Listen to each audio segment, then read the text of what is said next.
Okay.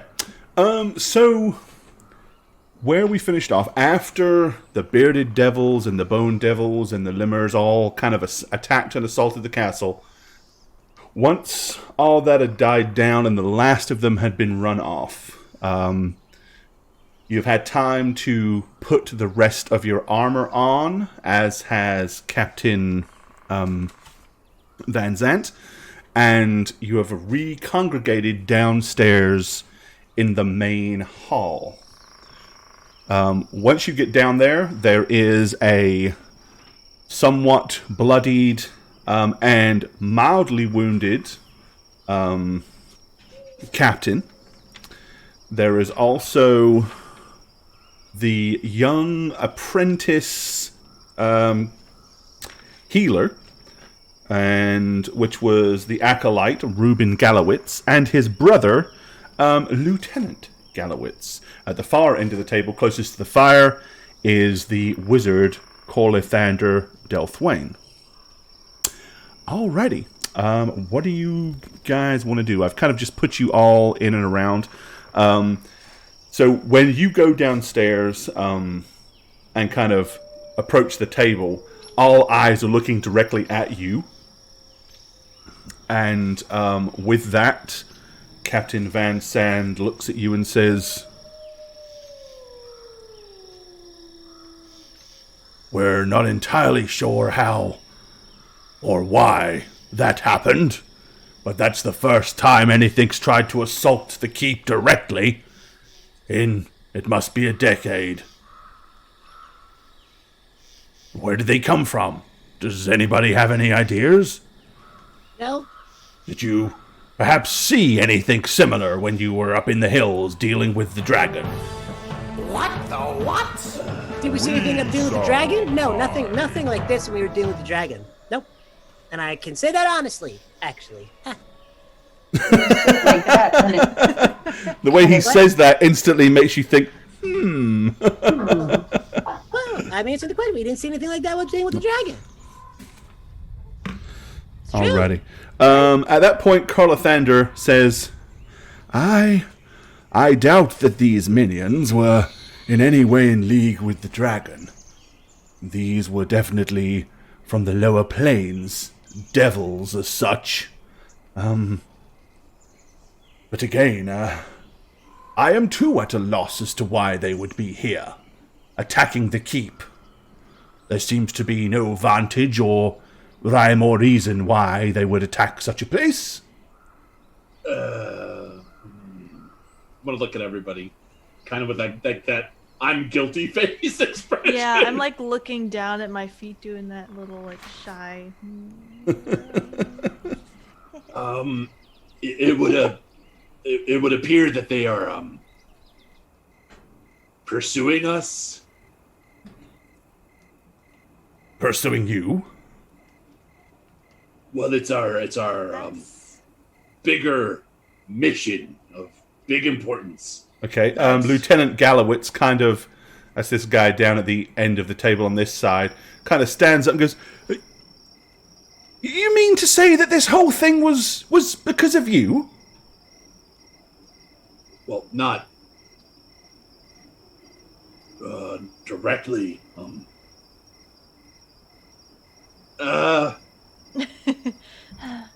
We are not necessarily to. And yes, please take over.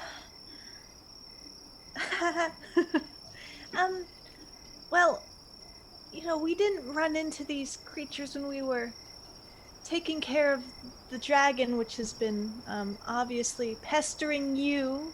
We dealt with that. We helped everyone out here, but there is something following us, and I'm just surprised it came here. But we're leaving soon, so it shouldn't happen again. But it never Follow us. It never struck you to mention this to us when you came here to the keep many days ago, knowing that these things were behind you. To be fair, we were kind of pressed into service. We came here looking for a wizard that we were told was here. We had no other intention but to find this wizard. And you guys seem to press upon us the need to help and not be useless, so we did. Despite it taking longer than we originally planned. And we are eternally grateful for your deeds in destroying that foul blue-winged beast and saving the farmlands. I still don't see why you couldn't have just casually mentioned to us that these things may be... Well, because the other many times we've encountered creatures like that, we were nowhere near a place so heavily defended. It was always on the road between our destination. I was going to say that. They Sorry, usually Annie. wait till we're alone. And nothing like this has ever happened before. We didn't anticipate it at all. Have they attacked you in such great numbers before? Says Colathan to the wizard. No, though we did stumble into them in a cave once full of these little things. One of the bodies, or I guess they poof. I don't know. They poof. They're just in the dining hall. Fleshy mutation. Stepping over it. Yep. Captain Van Zant Quite a few of them. looks at Corporal Rushing and says, "Did you question the wall guards that were still alive?" I did talk to them. I did. Every one of them says that they never saw these things arrive. They said that they were being most vigilant and didn't see them scaling the walls or anything. One moment it was all peaceful, and then suddenly they were there on the battlements, descending upon them in great numbers. Yeah, they kind of just do that. They just kind of show up. Usually summoned by these demons. Yes, the fleshy things are definitely brought about by the bearded devil things, which we have encountered. Of the three, we've encountered the bearded guys the most. Okay.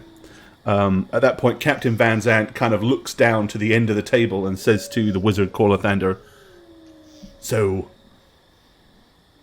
why would these devils be attacking these four in particular numerous times? Do you know much about these bearded devils? Do they have some kind of desire that perhaps they can achieve by attacking our new friends?" And Colathander just kind of looks at you and raises an eyebrow. I think they may be better to answer that question than me. Do any of you have any idea why you have attracted the attention of such minions from hell? Kind of difficult to talk about and slightly unbelievable, so it's something we don't bring up very often. And to be honest, it sounds a little prideful when we say it. Captain Van Zant just kind of looks at you as he moves in and stands and puts one hand kind of heavily rested on the table with his gauntlet and says, "After all that's been happening here over the past few weeks, I don't believe anything is unbelievable at this point." Well, I'm gonna look to them. As for pride, well, it seems that words unspoken have gotten us into hot water once before. Perhaps it would be best suited for all of us to lay our proverbial cards upon this big clean table that you may notice doesn't have a giant pig on it today like it normally does. I thought is that what you got rid of? Yeah. When I first saw the map, I was like, "Where's the pig?" Where's the pig? Where's the pork? So funny. I'm gonna look to you three. Like, should I just? Who's gonna say it? I'll say it. Go on. We are the chosen ones. I see. That's one way to say it. Well, what other way? Well, Chosen for what? Captain, We are chosen to defend Midden Hill Keep and We are guard chosen the... by gods. You're chosen by the gods. Yes. What is that not right? I mean, That's not right. proven, although... Oh, come on! It's kind of been proven. Well, she is an angel. I'm going to point at Right. Britannica. I am, in fact, an angel. Yes, it's true. You may have seen me flying around outside. We are the mercenaries of the gods. It's not quite right, but it's fine. Well, I mean, it is. I don't know about mercenaries. Okay, maybe we should start from a place that doesn't immediately zero in Biggest on us. lady I've ever seen. Maybe the bigger problem we're trying to solve. Oh, well, go ahead. He asked about who we are, so I just told him. Okay, this is not going to sound any better. Gods are dying. Right, that doesn't sound When you say that, the young acolyte, he kind of like, his head lifts up and he goes, "The gods are dying? What do you mean?"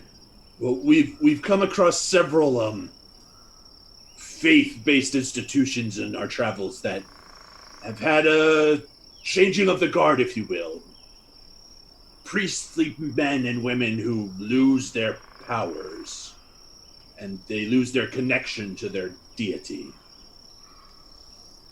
We can't say for sure who all of them are. I could say that Obadiah is one of them. And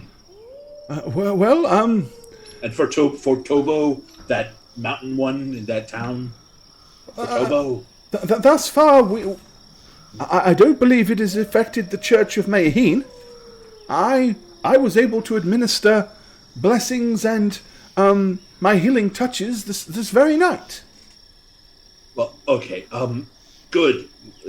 Congratulations, Howard. Basically, we have learned, I don't quite remember exactly how, because it's been 2 years. Sorry. We have learned that the Godstone has been removed from this plane of existence. And because of that, gods have been dying, or been able to be killed in a god war. Okay, let's see. Yeah, all of you give me, if you wouldn't mind, let's get you to give me a, probably, yeah, I'd say probably a spot check initially. Okay. First 20, here we go. Come on. Oh, so close. 19, close. Ooh, nice rolls. Okay, yeah. All of you kind of notice as you get to that point, you kind of see Corlathander at the end of the table go, like he was about to say something, and then he quells it and just kind of moves the plate with his hand as a kind of a distraction. I'm going to turn to him and say, it's okay. You can speak your mind here. We are all obviously saying... Oh, no, I things. know I can speak my mind. Okay. But what I was going to say has no relevance or bearing on this particular thing that we're talking about today. Perhaps it has relevance on what we talked about yesterday evening, but not today. Well, it was, our journey has brought us to many different people in Aldersea. Among them, the dwarves, out yonder. Point the general direction of where they are. You know, I'm over all there. torn around. A really long way to the southwest. Yes, they're, and I'm just going to be like, they're, religious elites pointed us to Senerant. And Corlathander again kind of like pops up and says, and again, these are all things that have no immediate relevance on Middenhill Keep. Perhaps we should focus on what matters for the keep and not this continuation of our friend's journey. I see. Captain Van Sant goes, "Are you sure that this... What name did you say? Senerant? What relevance does he have here at the keep?" None at all, says Corlathander. He says, merely something that they are dealing with, but I dare say we have kept our friends here long enough. They are rested, and perhaps it is best, before we have any more descendants upon us from devils, perhaps it is time for them to head on their way. They've done a valiant task for us, and they should head back to Gartingdale as quickly as possible. After all, we wouldn't want any more devils showing up and attacking the keep with us being so short-manned, would we? This is a good point, says Captain Van Zant. So you'll be heading back to Gartingdale, then? Sounds like it. Sounds like it's right away, too, huh? At which point the Acolyte says, I probably should travel back there, too, to notify the members of our order exactly what's happened and get some guidance. And with that, Van Zant says, Corporal Rushing, you should probably go with them as well. After all, they'll need you to drive the wagon, but go as far as Gartingdale. Let the constabulary and the militia know exactly what's going on. See if you can't round up some reinforcements and bring back here. Double the bounty, including the sign-on bonus. Offer them double pay and double sign-on bonus if they'll come to Middenhill Keep post-haste. After all, we lost a lot of good men battling devils. And he kind of looks at you all with a bit of a scowl. Can I do any more healing tonight or tomorrow before we leave? I know this is our fault, and I just want to pay you back somehow. Well, I'm sure the wounded will be most agreeable for any healing and help you can do. After all, young Gallowitz here is little more than an acolyte and can only do very basic things. But do the best you can, and I'll be sure that Corporal Rushing has the bull cart ready to leave out bright and early in the morning. Sunup looks to be no more than 3 or 4 hours from now, so I expect to have you here and ready to leave in that time. Great. Will do. Thank you. Okay. So is that what you want to do? Kind of just go around and administer healing to everybody that you can? Yes, that's my plan. Okay. Expend everything. All right. Well, I mean, there were about 40 men, other than the people in this room, that were kind of garrisoning Middenhill Keep. Other than the people in this room, there's probably less than a dozen left. That's how many men they lost. So, clearly they're very concerned and worried because with the diminishment, it gives them little to no reinforcements to take care of the keep. Captain Van Zant says, let's hope that Sergeant Slade is quick with his troops to return. We could have done with them here last night. Unfortunately, they were elsewhere doing other things. Still, hopefully, they'll be back in a day or two. And maybe they can bridge the gap between the loss of so many men until reinforcements come. If any of you would... No. Perhaps that's a bad idea. If any of you would like to put in a good word for us down in Gartingdale and let people know that they should travel and come to the keep and help garrison it, that would be appreciated. Absolutely, yes, we will do that. Perhaps don't mention the fact that the keep was almost completely wiped out by an onslaught of devils. Oh, we'll just It may deter people's a lot of openings. desire all of a to sudden. recruit into the recruitment. Just talk about the slaying of the dragon, so very triumphant indeed, right? Yeah, should be a cushy gig for I mean- them moving forward. Technically, this was a triumph too. Well, But yes, I get your point. well, we have some things to discuss.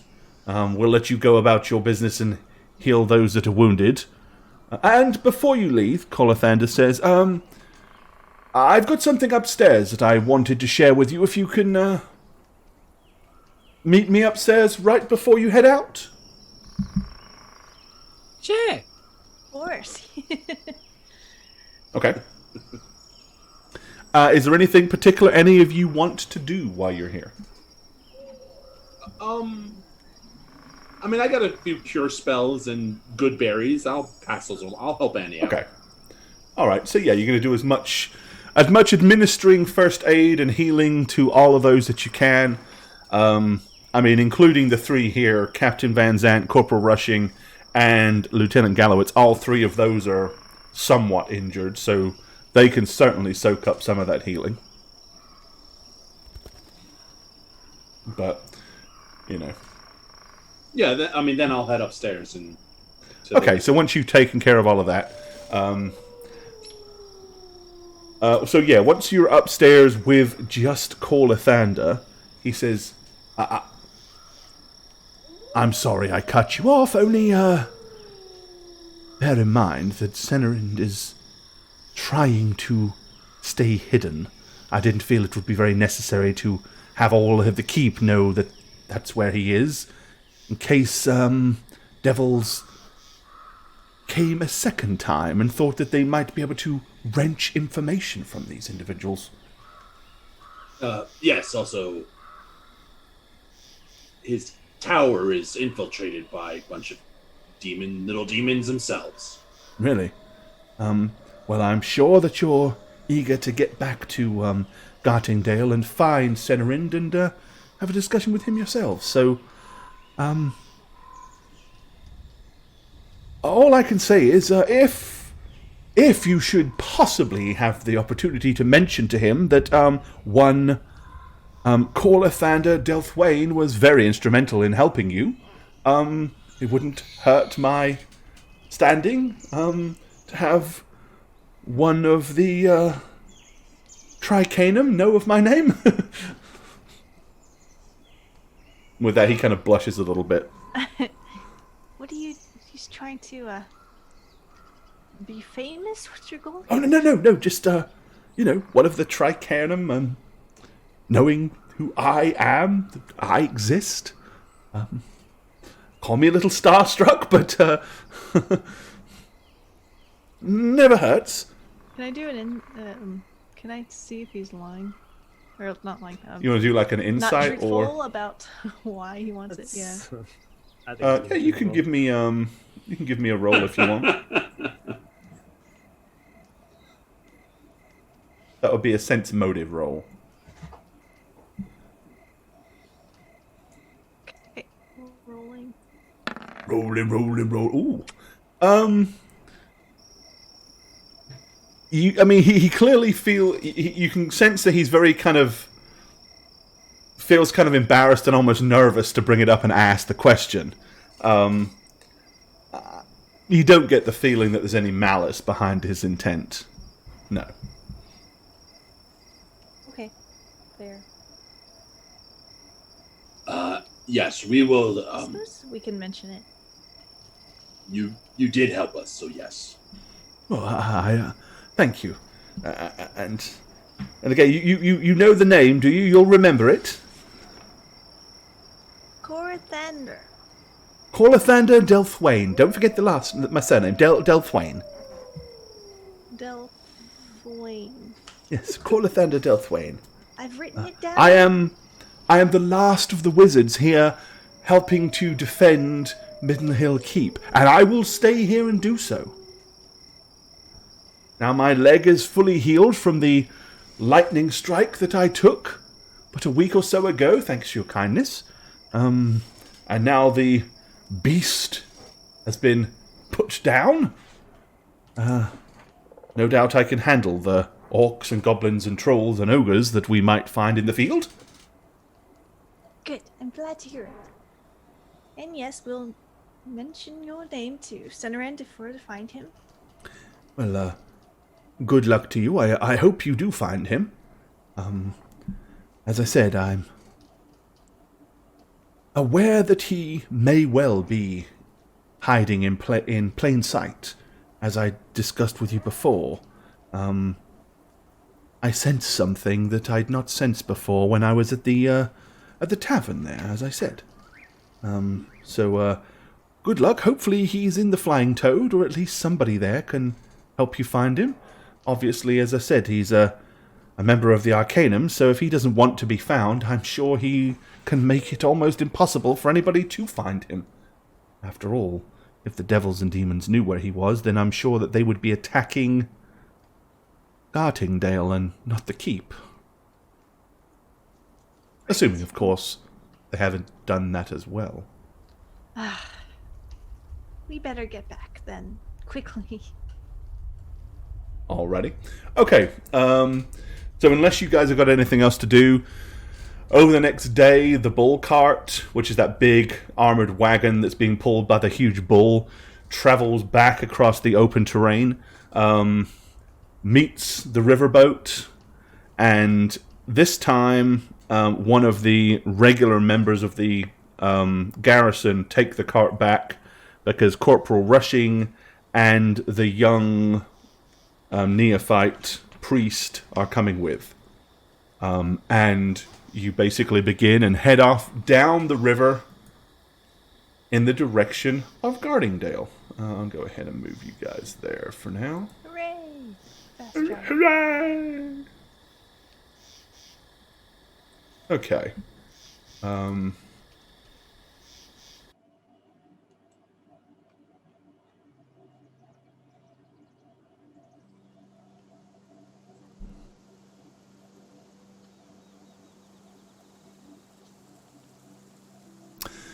Oh, right, yeah. So, on the journey, it's the same boat captain, but you do notice it is a different boat. It is not the same boat, and in fact, it is a slightly smaller boat. It does not have the capacity for cargo that the other one had. Okay. But it is the same boat captain that is piloting the vessel from the back of the boat, steering with the oar. Once you're a good way away from the keep and the rough and rugged chasms and crags in and there around, heading back, so the young acolyte, Reuben Gallowit, says, so when was it that you were last in Gartingdale? I myself have not been back for many weeks. Well, I don't think it's been that long. It's been like a week, right, Cora? About that, yeah. Maybe Okay. I don't know, 7-8 days? And, all is fine there? I'm gonna look at Britannica. Yeah. Everything's totally fine. Well, with all the trouble that we've had at the keep and the increases in vile creature activity between here and Gartingdale, I was somewhat concerned that maybe some beasts have made it all the way to the townhood itself. But I'm glad to hear that that had not at least happened, or at least not as much as a week ago anyway. With that, the captain, he says, I sailed up from Gartingdale only 2 days ago. Everything seems fine down at the town. We've had no more problems. Good. Well, Hurry, please. with that, Corporal Rushing says, well, it's good to hear that at least our good men that garrison Middenhill Keep are doing their job, even if it is a very costly one.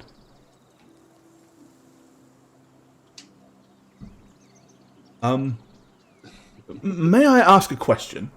Says Corporal Rushing from the front of the boat. Yes, sure. I couldn't help over here around the table, but you mentioned that the... I'm sorry, miss, I don't know your name, but this tall, blonde lady was an angel. Were you talking figuratively? Only I could have sworn last night, as I was battling down in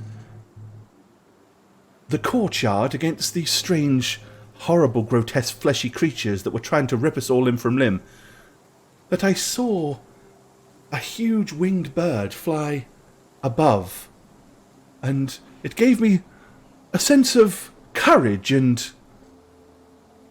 I don't know, I may be rambling here, but as I said, you mentioned that she was an angel, and I could have sworn that I saw one last night.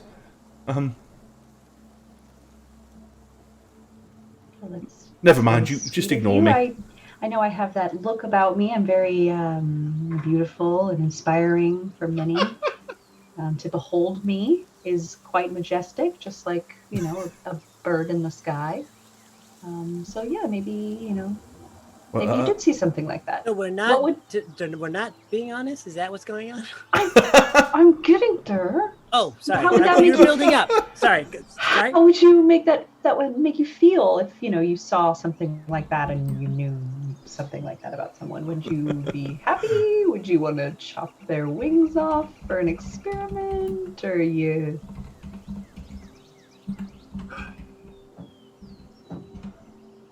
good with that? Do you like angels? Do you not like angels? Me? Mm-hmm, yes, you. Oh, I've never seen one, but obviously, if the stories are true, we're led to believe that celestial beings are the good to the wicked of devil kind, and the fact that we were being besieged by devils, I wondered if it was that the heavens had opened and a host of angels had flown down to save Middenhill Keep, and that perhaps that meant that we had some greater purpose other than just stopping orcs and ogres getting from the mountains to Gartingdale. And he has kind of a look of hope on his face, like... Beautiful. Well, I'm not usually supposed to tell people this, but we are part of a greater purpose. How does that make you feel? Good? Well, of course. We all want to think that we're destined for something other than mediocrity. Yes, absolutely. Not that defending the town from orcs and goblins and ogres and gnolls and things like that, and dragons, isn't a worthwhile cause, but to be honest, as dangerous as it had been, and I have several brushes with my own mortality these last few weeks, and there was and he kind of like pauses and looks around to make sure nobody's really hearing him. And then he kind of like leans in and says, I'm ashamed to admit that I was seriously thinking about not returning and staying in Gartingdale. My. But if indeed we're there for some greater, albeit possibly divine purpose, then of course I will return, and I will find as many men as I possibly can to reinforce and help garrison Middenhill Keep and hold it safe for whatever great divine purpose it will serve. I'm sure there's a battle brewing between the forces of good and evil, and good must triumph and prevail, yes? Absolutely. Reuben, was it? Is that your name? Oh, no, I'm sorry. Being somebody of such humble I wouldn't have expected you to recall or remember my name. I'm not. Share. Oh, this poor guy. Hey, you're really milking this, huh, Brett? Shh, hush down. Mm-hmm. What's your name? Come on. Don't My be shy. name is actually well, my full name is Jonathan Rushing, Corporal Rushing. Okay. Well, Jonathan, I'm going to let you in on a little secret, okay? Just between you and I. And I'm going to kind of just half take out my wing. Is that something I can do? Just like a little pop? Like a couple of feathers. Just a couple feathers. And I'm going to pick one. Ouch. I'm going to take his hand in mine and just place the feather in his hand and then close it over the top. Okay, he kind of looks at it and says, I will keep this with me as a token. And dare I hope that in some way it may possess some kind of holy blessing? Yes, I'm sure it does. Let it guide you. Let it bring you courage to fight many days. Can I tell that this guy fully understands like what just happened with this kid? Give me a sense motive check. Okay, because he just kind of seems like, oh, cool. I'm like, hold on. Don't ruin my thing. I'm not ruining your thing. I just want to make Having sure, a moment with a commoner. I wanted you to do a thing, and if he's like, oh, sweet, thanks for the feather, you know? Like, I want to see if I'm like, does he fully know? Oh, it's just a straight 20. Yeah. I mean, he's definitely he's very big and wide-eyed, and he's definitely got a sense of awe as he's looking at this feather. Okay. And his hand is sort of, as he's holding the feather, his hand is sort of trembling slightly. Okay. And then he very, very carefully, like, slides it down inside his tunic, and then pats it into it, like, for security purposes, to make sure that it's actually there. Perfect. Well, I don't pretend to understand why you're here on this boat with us, but I feel honored to be in your presence, as I'm sure the rest of us here are. Yes, of course. Everyone always is. Just want to make sure you keep it our little secret. Oh, of course. But I'm going to be watching out for you, Jonathan. And there may come a day that I My need own your guardian help. angel. Yes, your own guardian angel. There might be a day that I need some help, so maybe you could be my little secret army. Oh, I see. You're like the guardian angel that actually wants me to do you favors. I've got it. Excellent. Big purpose of saving the world. That's all. No big deal. No, he goes, well, of course. Just to know that I have something watching over me to help protect me and guide me and ensure that I live up to the task that is being set for me by the heavens. Praise be. You've been chosen, Jonathan. It's a very wonderful thing. Well, I can feel... I feel different. I don't know. I feel like... somehow more valiant, somehow braver, somehow indestructible. I wouldn't go that far, but you know. Indestructible, okay? Don't jump off a cliff, please. I do have to look out for you, so there is that part of it. But just let it lift your wings figuratively. Your wing. You don't have wings, obviously. But Here, stab me with that spear. Okay. You'll do great things. I'm going to look at Britannica and then at Annie and Cyrano and just say, I now understand why you didn't want me to reveal her divinity before. You were right, guys. Me Was that trying to not use good? that. Mortal men and women tend to lose their shit when there's an angel around. Was that not good? Was that not fine? Or did you not? Well, I wanted you to use it for a reason. There was a reason. I just inspired that young man to do great things. He might become a hero someday. Well, he also thinks that he has a personal guardian angel now, by the way, so hope Well, nothing ever I mean- happens to him. You know, that's how it works sometimes. This time? Well, right now he's safe. Okay. He'll be safe with me on this boat until we get to Gardendale, and then... And then is he your charge from now on? Is he like an angel in training, or? No, he's just he's my Apprentice angel. He's just, my little ward. He's your little altar boy, yeah. Yes. D&D for awesome. Thanks for the raid. Welcome to the show, guys. Good to see you. Thank you. I'm going to look at the kid and be like, You know she's not going to be around all the time, right? Oh, well, I'm not naive enough to believe that I'm the only charge that See? Okay. that she has. I'm No. sure, being an angel, there must be Sir, dozens of people that she's in charge of their destinies. See? Sir, you need to understand something. She's, I suspect, our charge. I think she's here for us three. Oh, you too!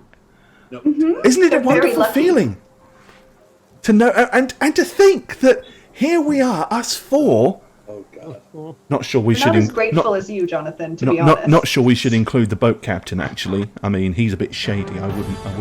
What the wouldn't what? go to him. I agree, John. I thought about slitting his throat. John Rat Guy, We thank both- you for the research. Stop it. Take your pants off. Zero Hi. to pull. I'm having fun with them. No, don't have fun with him. Don't. He's being manipulated. He is by manipulated. by an angel. Can you believe it? I am boasting. Now, No, actually, greatness. that was This is a good gifted thing. courtesy of Prepperjack. So, Prepperjack, that was very kind of you. Thank you. And Giant Rat Guy said thank you. So, that is all we can ask. Awesome. Thank you, guys. What's Danica- wrong with inspiring greatness? I don't understand. No, Danica- our own guardian angel traveling with us on the boat. Yes, a safe boat. Jonathan, please, for 1 second, Britannica. Yes, Alekma. Many times I said you should show your divinity to get us help and assistance where we needed it, and you were like, no, that's bad, it's a wrong, and now you're all for it. Just like before, you were like, let's go to this town, Riverbreed. Let's forget about a town in trouble. That was Riverbreed, right? Or was that the other town? The had the warden. And now you want to help. I don't understand you, Britannica. Don't question her. She's an angel. Yes, you're Shut a the fuck simple man, Alekma. I don't expect you to understand these things of a guardian angel like me, the way that I work and what powers I've been bestowed. Angels are Very- omnipotent, and they work Yes, from. thank you. They hear their commands directly from the gods. And didn't you say something about the gods dying? Yes, I did mention that. I'm So- gonna look with desperation to Annie instead of help me, please. I know it's probably blasphemous for me to ask, but have you ever met any of the gods in person? Me? I myself chose to align myself with Mayaheen for protection and justice and valor. Is that a good choice? Sure, yeah, I've heard great things about that one. About that one? Put a, So you've put never- a good name in for you. So you've when never I- actually met one? Me? Yeah. Well, not that I know of, but I mean, So Yeah, some so you she's forget. met one. there's probably a few that I've met over my whole life. I'm sure. Name two of them. What was the one you just said? Here's a proverbial bus we're fixing to throw you under. You're not allowed to say when you see them with their private, angels have private audiences with gods all the time, so you're not I see. exactly allowed to disclose that information. So you signed an NDA sort of thing before you go in there. I see. Absolutely, yes. Got it. A divine NDA. Of course. You can't be going around telling mortal people information about the gods, I otherwise, understand. then what's the point of faith? I understand. They frown on that for sure. Yeah, that's right. Okay, actually, yeah, that's kind of true, Shagget.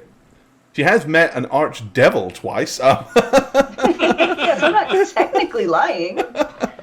I mean, we could say that they're technically, potentially godlike. I mean, who knows? Depends on your take. Okay. Come from the world.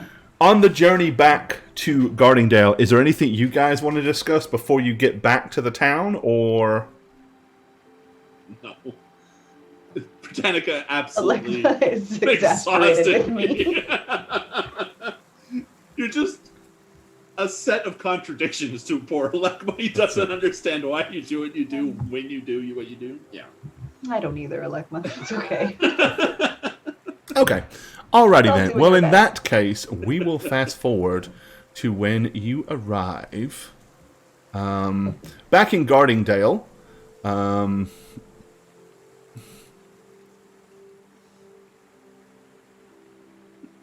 And you'll arrive at the docklands where you set out before, and will be heading your way towards the Flying Toad Tavern. Alright, let me go ahead and get everybody over to the Flying Toad.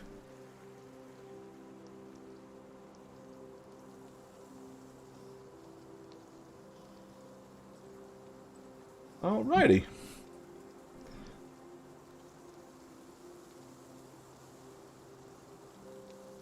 And we'll switch this over here. And move you guys in. Alright.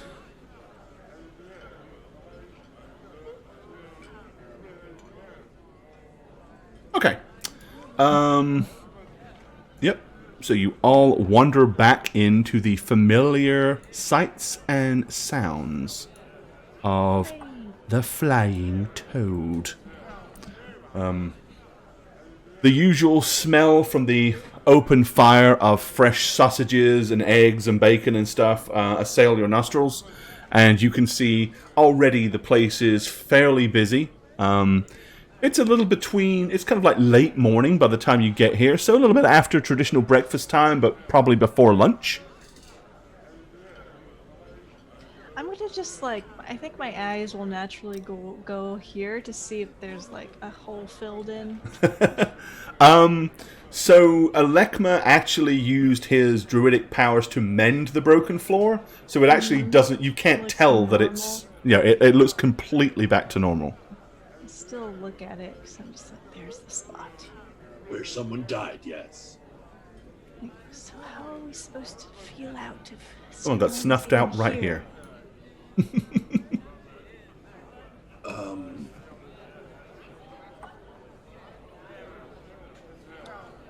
Detect magic or something?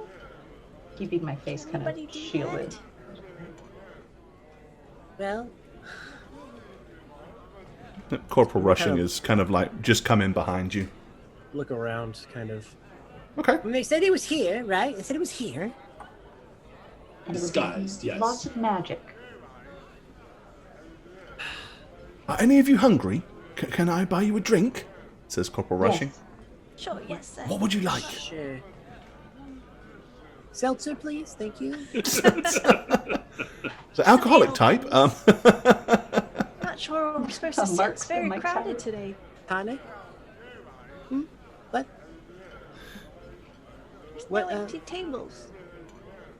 I'm going to get myself a watchman's porter. 5 of those? 4. 4. Who's not having one? Seltzer. Hello. ETA on that, please. Oh, I don't know what that is. I don't think they sell that here. This one's Watchman's porter is fine. Yes, that and just order a bunch of food. Oh, We'll- he kind of we'll like pulls obviously- out his fairly small and meager money purse and says, as you wish. I'll give them 5 gold. I don't.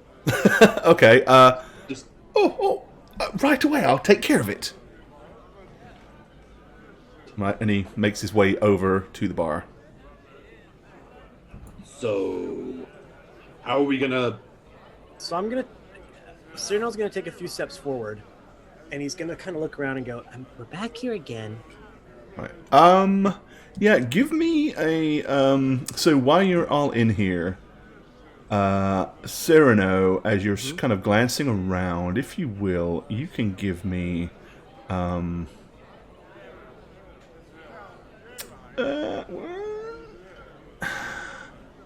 yeah, give me a, give me a spot check first. Okay. Ooh, 14. Okay. It's still enough to notice quite a lot of eyes are resting on all of you, which isn't uncommon when you guys walk into a tavern, being as you have got a almost 8-foot tall Goliath with you and a woman that's about 7'6". But also give me a sense motive check, please. Okay. Not my best, but we'll see what happens. A 10. Okay. Yeah, it's for that. Everybody, they are all very clearly trying to avoid looking directly at you, like they're, instead of the kind of when a stranger walks in, instead of the peruse, it's more like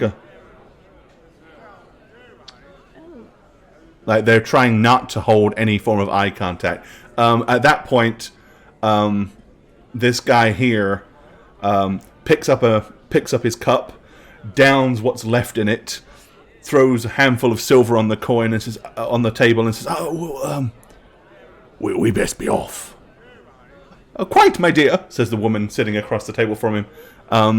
And he kind of gets up and goes around and lifts up pulls out her chair and helps her up. Oh, table. I'm gonna put my hand up and go, no one leaves. I'm gonna look back to Britannica.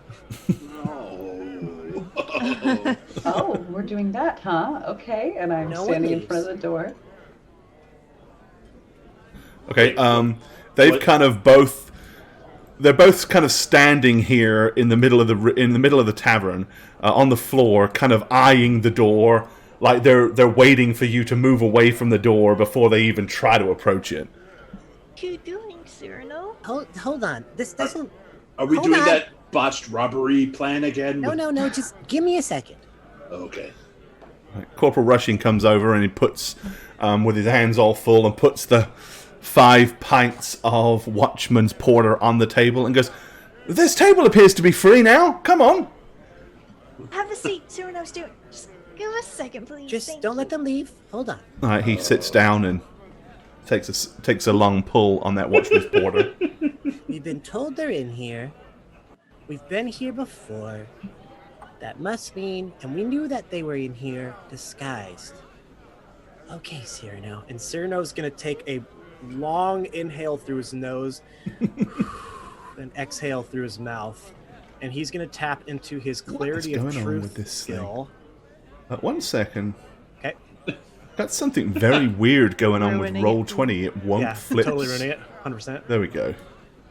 I don't know whether Roll 20 is incredibly lagging or if it's glitched out, because it won't let me go back to the chat bar. Very weird. Cyrano, you broke it. That's the lie. That's the truth, baby. It's always been broken. Right, give me a second. I'm going to have to push out and pull back in. And see if that fixes it. It should do. I apologize, chat. No apology for us. That's fine. Yeah, No, I should no, wait a apologize to me, but- Well, you'll know.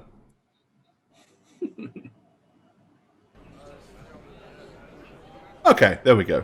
It's working now. So I didn't want any dice rolls to be missed or whatever. Okay. Sure. I'm using my clarity of truth skill that I just received, Okie where dokie. I can 1 round per level. So whatever level we are, 8, 9, whatever we are. 9. 9. I can detect any lie or see things as they really are for a range of 30 feet around me. Okay.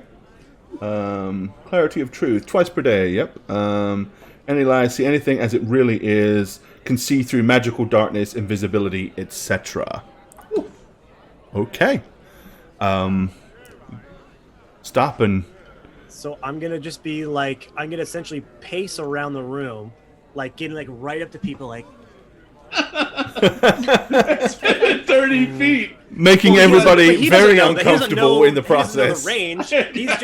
He doesn't know he activated this like power really. He just is like, okay, he's in here somewhere. I'm gonna really tap into my These are rat smells. my little rat cells. Yes, no, I'm gonna tap into my calmness and just go, okay, let's just methodically go around the room. There has to be something I will be able to pick up on if I just relax and chill out and patiently walk around. And so that's Okay. essentially what I am doing. And so that power kind of like ignites within me as it's a new power, Yeah. unbeknownst because I've never done it before. and it's almost like I just get hyper focused in on what I'm doing. Okie dokie. All right.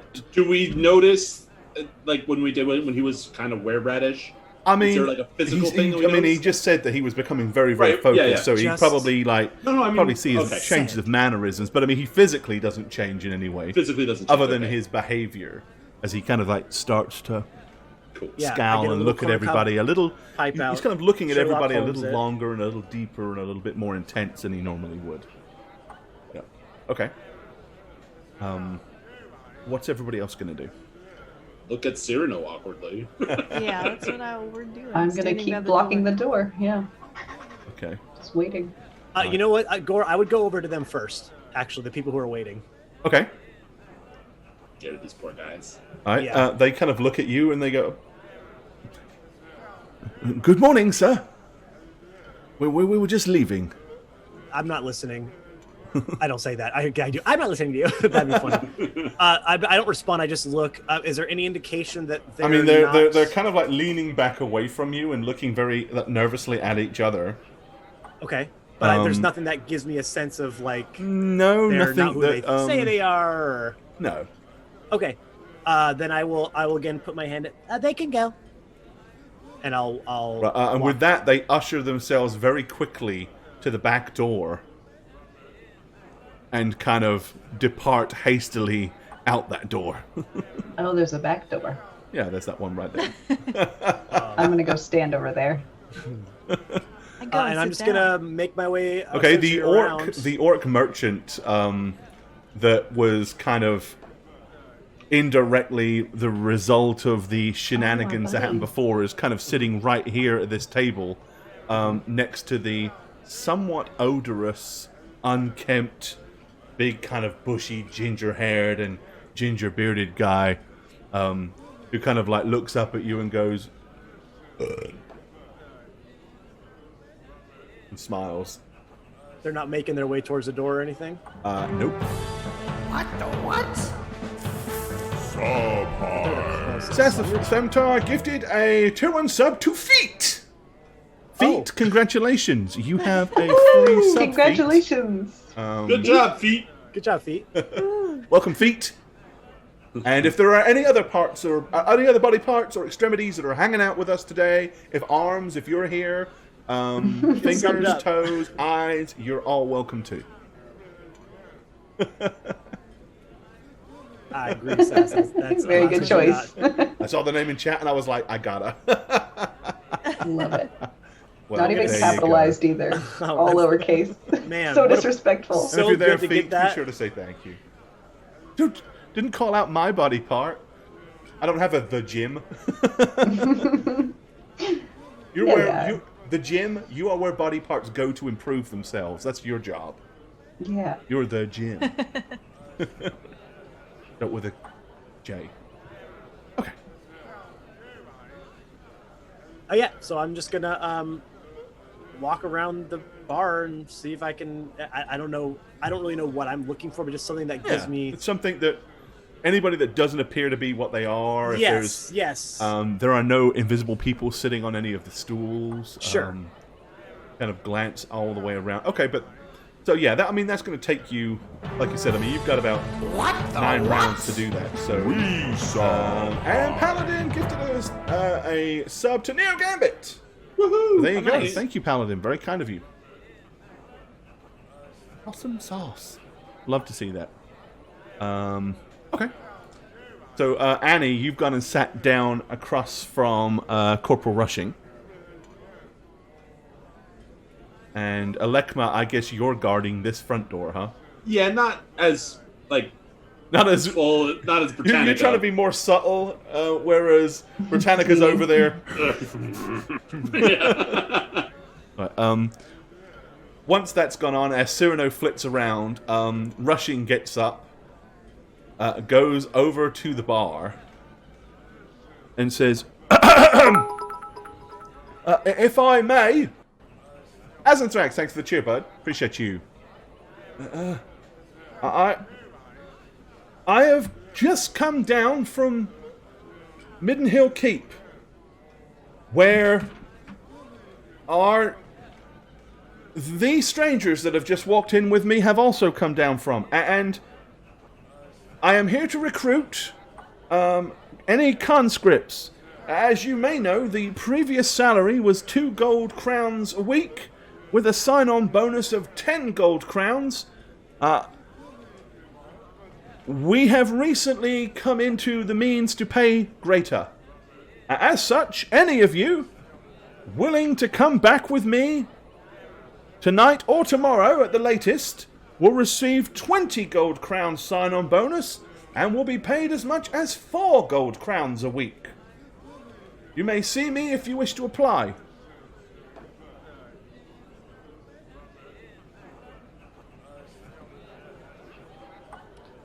Do you want to say anything about the dragon? Huh? How we slayed the dragon?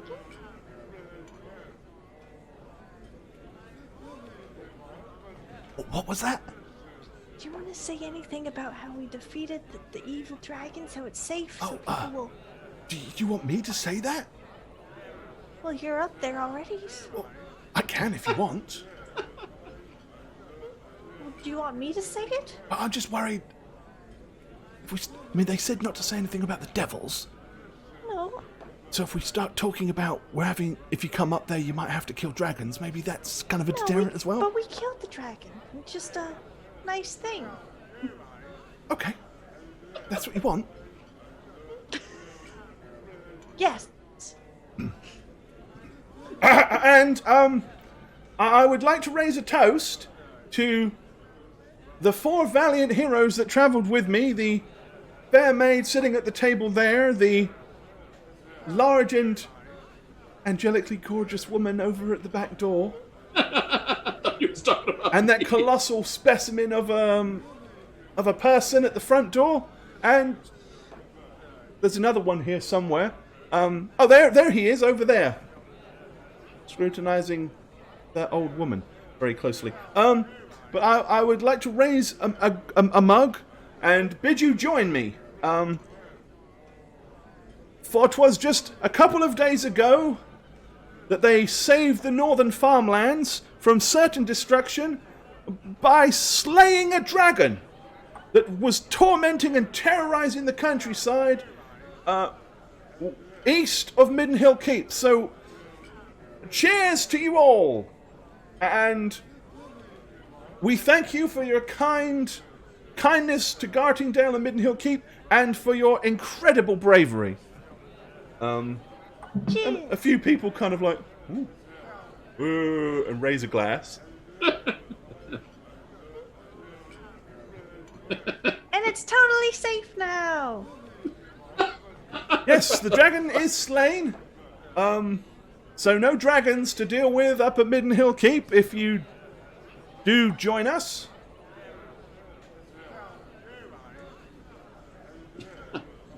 I'm just gonna go over and be like, Annie, What? it's not safe. What are you doing? We left though. It's Lulling safe. them into a false sense of security. Guards, Elegma. It's our fault that they're down guards. I got to get them more guards. Fair enough. I've got to help con people into going up there to their certain death. I'm just gonna return to my place by the door, kind of shaking my head. But Okay. I'm just gonna grab something here.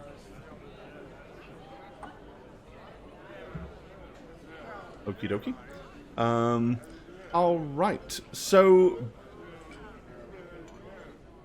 I mean, do you want to kind of show me where your with your token whereabouts you're going and who you're scrutinizing in particular, Cyrano? Well, I mean, I would just be making my way around, Okay, so I mean, literally, you're just gonna like around the room. Okay, how close are you kind of getting up to people? I mean, you've got a 30-foot range, but Yeah, I mean, but those close. people you kind of got real close and personal with. So Yeah, I mean, I would come in, because again, I don't know, like I have a 30-foot range for this. I mean, I would come up and look at people. You've not like really... not like on top of them, but close enough to where I can kind of give them a little look, like almost like Sherlock Holmesing it, trying to deduce if this is a wizard or not. In his head, that's what he's thinking. I'm a wizard, Harry. Yeah. Okie dokie. Trying to find something here. Yes, okay. Alright, so the back door, as you guys were all kind of standing there, the back door will actually kind of open, and you'll hear a voice behind you, Britannica. I mean, you'll feel the door open, and a voice behind you goes, excuse me. And you'll see yes. a We're busy in here. gentleman standing there. This is I'd like to be busy in there too. This is the tavern, no doubt. Yeah, sure. Come on in. And I'm gonna put him in, I guess. All right, he kind of walks in and glances around the room. He says as he kind of like slowly crosses the bar room floor, and he starts to pay almost like Cyrano, who's walking around scrutinizing everybody. He seems to be doing the same, but trying to be more subtle about it. Kind of moves over and he pushes his way between Corporal Rushing and the bar. Rushing at this point has come and awkwardly sat back down. And he just kind of like taps on the bar without turning around and says, "Mead."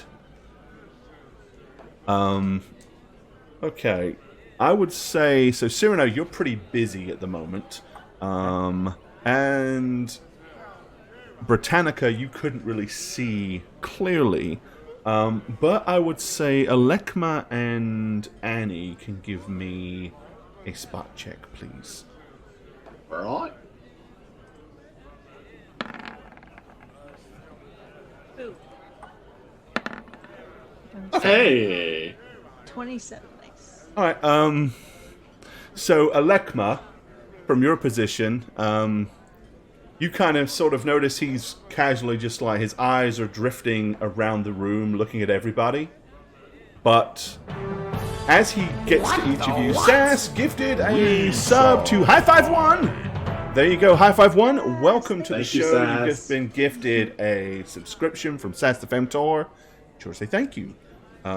Yeah, as he's kind of looking around, his eyes stop and linger longer on Annie than the people to the right of her, and then he glances at the table in front of you and kind of like soaks kind of quickly over them. Then his eyes stop and linger a little longer on you, and then as he kind of glances around the side tables and stuff like that, and then again his eyes stop and rest a little longer on Britannica. Also, you've give me a, let's say 27. Okay, you've also noticed this guy has kind of gotten up and goes and sits down by the fire.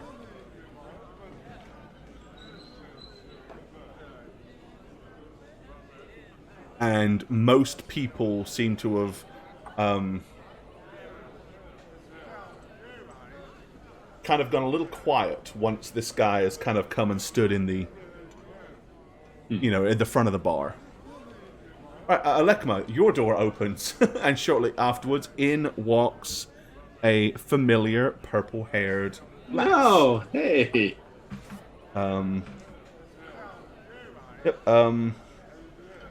She kind of walks in and looks around the room. You remember that's Luna Vara. She's the lieutenant of the constabulary here, and also the one that helped secure your rat boy away in a in a lycanthropic safe cage. She's the half-elven girl with purple hair. She kind of like glances around the room. She looks at you and looks you up and down and smiles kind of like politely. So let me get this straight. She walks in, we'll see Britannica blocking a door of a tavern she murdered someone in, and Cyrano, a rat boy, getting up in people's faces like he's sniffing them. This is a good look for all of us, isn't it? You're gonna tattle Alekma? At this point, she hasn't really noticed any of that, it would appear. She just notices you. And then she kind of glances around. And then she goes straight up to the bar and sits down Okay. and orders herself a drink. Yeah, I'm immediately going to sit down, not block the door anymore, and be like, this is going to be awkward, isn't it? Okay. I'm gonna Cyrano's pass you a cleared drink, this just half of the pass room, it's fine. and he's probably working his way across the room on this half now.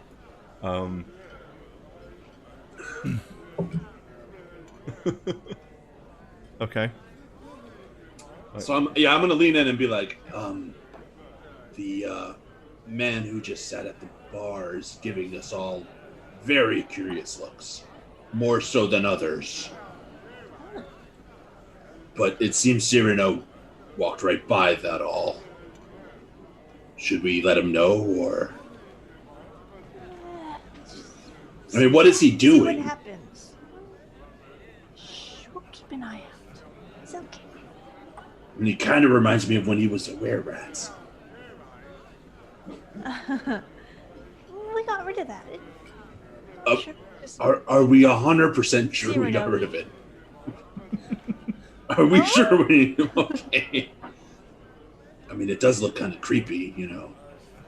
I'm going to look over my chair at Cyrano in action. Yes, I haven't seen him act like this very often. I don't want to interrupt him. As he stands there, so you're kind of obviously keeping an eye on this guy because you're talking to them about him. You've noticed he's kind of like undone his tunic to reveal what looks like a pair of swords kind of like hung at his belt. And you notice him kind of like loosen his tunic in and around and like tuck it in at the back so that the sword hilts are more accessible. Ooh, okay. Okay. I'm gonna keep my weapon close by here. Okay. With that, he strolls over to your table, gently puts his right hand on Corporal Rushing's shoulder, and says, "You're a member of the militia, aren't you?" He goes, "Sorry? Yes, I am, in fact." "I'm sure you've got militiaing to do, don't you?" Right, at that point, he kind of like, almost in a panic, looks over his shoulder and looks right at Britannica.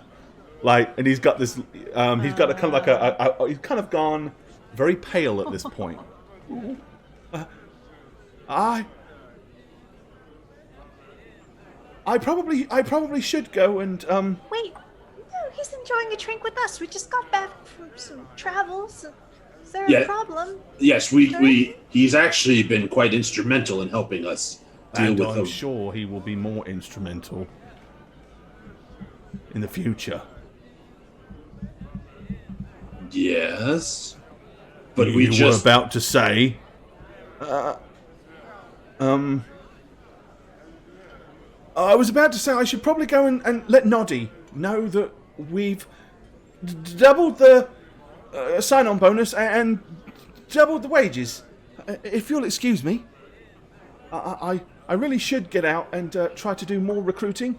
After all, that is why we're here. but Jonathan, your food. I mean, you deserve to eat too. I didn't order any food. I just had the drink. We need to try to be back this evening if at all possible, and definitely by no later than tomorrow. After all, doesn't look like there's a whole lot of potential fresh blood for the keep here in the tavern today. If you'll excuse me. And unless you're going to stop him, he is going to leave the tavern. Stop. You are? You want to stop him? No, or not? Okay. I wouldn't. No. Okay. With great haste. And then with that, the gentleman pulls the chair out and sits down. He says, "You don't know me, do you?" Oh, have we met? I don't think so. "You're breathing." That should answer that Yes. question.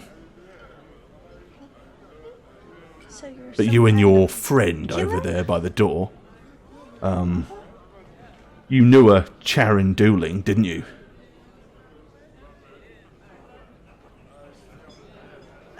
After all, you do I murdered him here in recall- cold blood Oh, is That- that what it is? about 10 days ago. Yes, you see, unfortunately for you, Robin Vaverstock is a rather wealthy young man.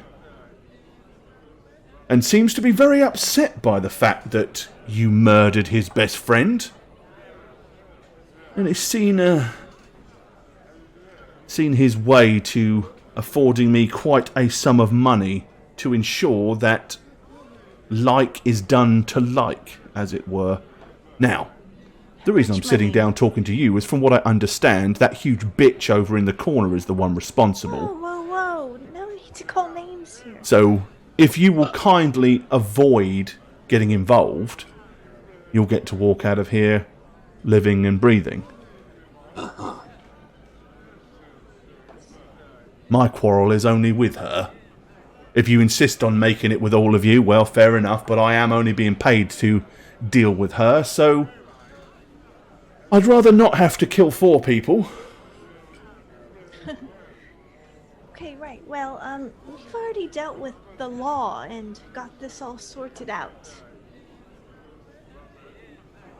Yes, but I don't represent the law. Far from it. I represent the other Okay. aspect of that equation. Well, how much are you getting paid for this? 200 gold crowns. This is where one of you offers me more money to leave your friend alive. But I can save you the trouble. Anybody here that knows me knows that once I accept a job, You're a man of your word, then. no, I'm a lying scoundrel, but I am a man of a certain level of integrity. I'm glad to hear that. That's really great. Not many men have integrity these days. At this point, Luna Varys conveniently knocks a drink over at the table, and he kind of like glances around, and then when he sees her there, he's like, and scowls. So, awareness is not one of your skills. Well, I mean, how could you miss her when she came in? She's very bright hair, yes. And what she represents. I know what she represents. So, Are you gonna do this now? Not with her standing there, no. But you'll have to leave sometime. or we could just tell her that you threatened us. At which point, Luna Varys says, no, you can do it now. What? By all means. Kill them now. I would love to see that feat. After all, they did just return from the mountains after slaying a dragon. Please, go ahead and take on 4 dragon slayers by yourself. I'm sure it won't take very long for you to be dealt with, far more efficiently than the law could handle. And he's like, raises an eyebrow. It's true, we did just slay a dragon, just so you should know, just so you're aware of the situation. Yes, well, dragons are simple creatures. I'm a skilled and well-accomplished killer. I've killed many a fine person in my life, and you're no bigger than any of the others that I've ever killed. She'll be the largest woman I've ever killed, for sure. But I have no qualms about killing a woman. Not once I've been paid.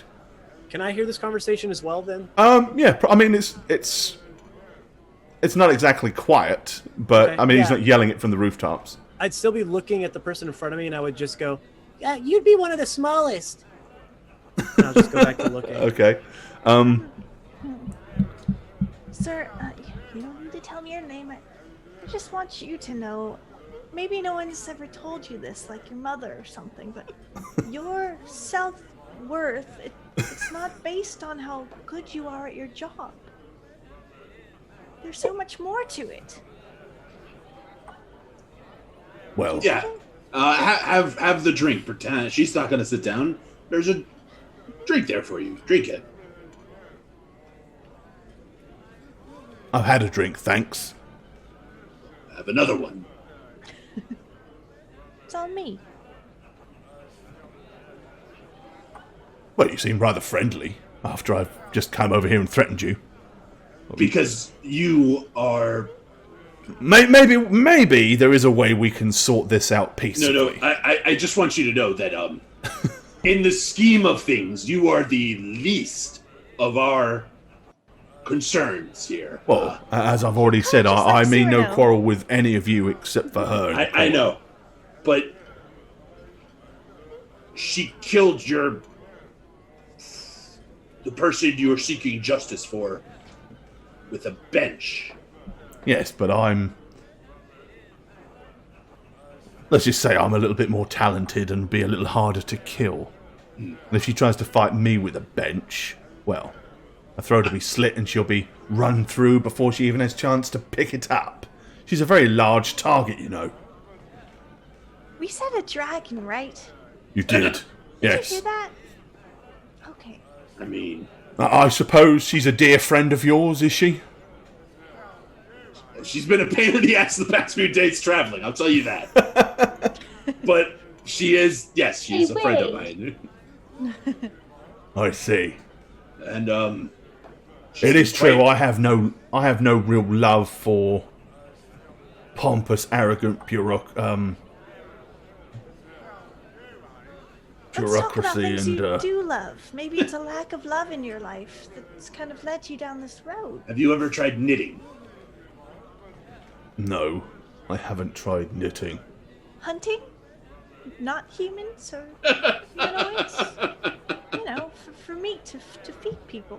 Well, I do find that Value. killing people for vast quantities of money tends to make it a lot easier to eat meat, and I don't have to traipse through the woods to do it. Wait, do you eat people you killed? No, I'm not a. Because it I'm not a sounds cannibal. like... Yeah, he's not a cannibal. Cannibal. I mean- Sorry, I'm not a cannibal. I mean, you did just say you kill people so you don't have to go hunting for meat in the Yeah, forest. because I can spend the vast quantities of money see. that I earn to buy An food. adventurer like us, like we just slayed a dragon and there was a ton of silver in there. It was crazy. That's Look. true. And I'm going to take out one of the old silver pieces that we found Okay. and toss it over. Look at that. He picks it up and looks at it. It's just silver, though. Oh, but probably the most you'll ever see in your whole life. Just stashed away in a cave.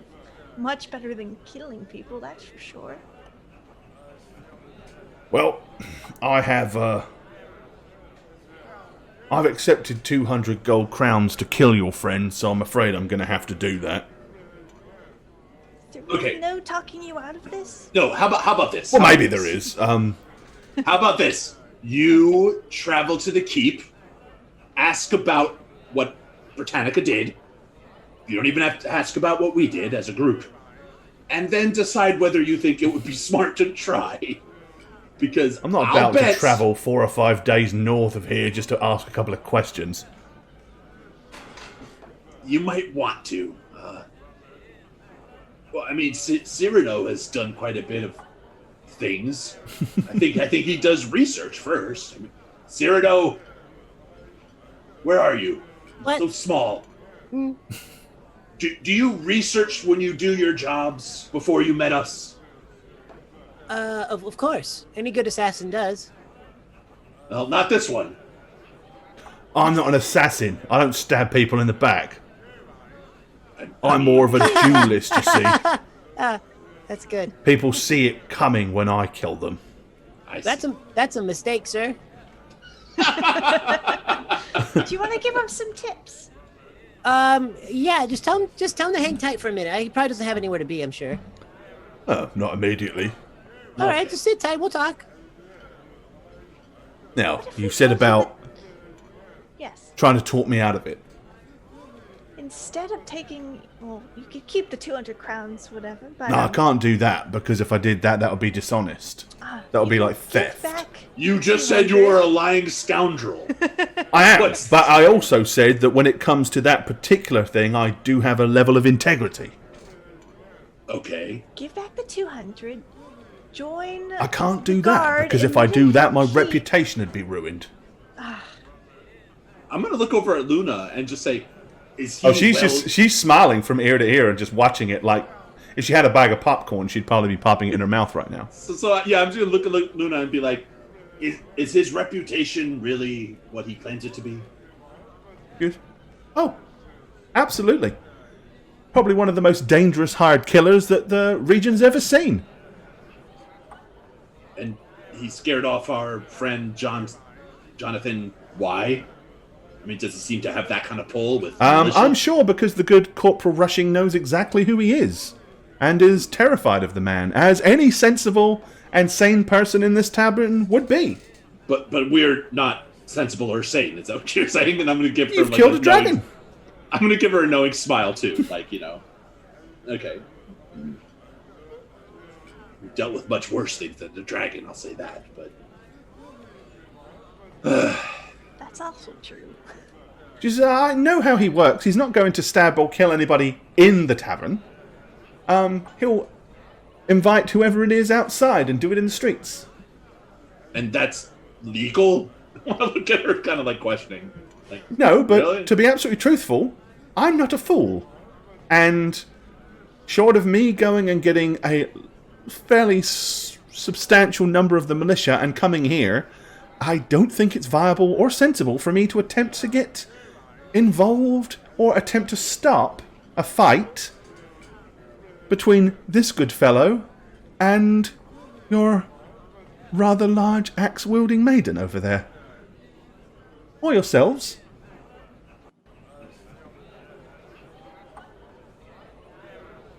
If he kills your friend, then, I'm sure we'll have to hunt him down and arrest him. If he kills, or if your friend kills him, it'll be purely in self-defense, and I won't have a problem with it.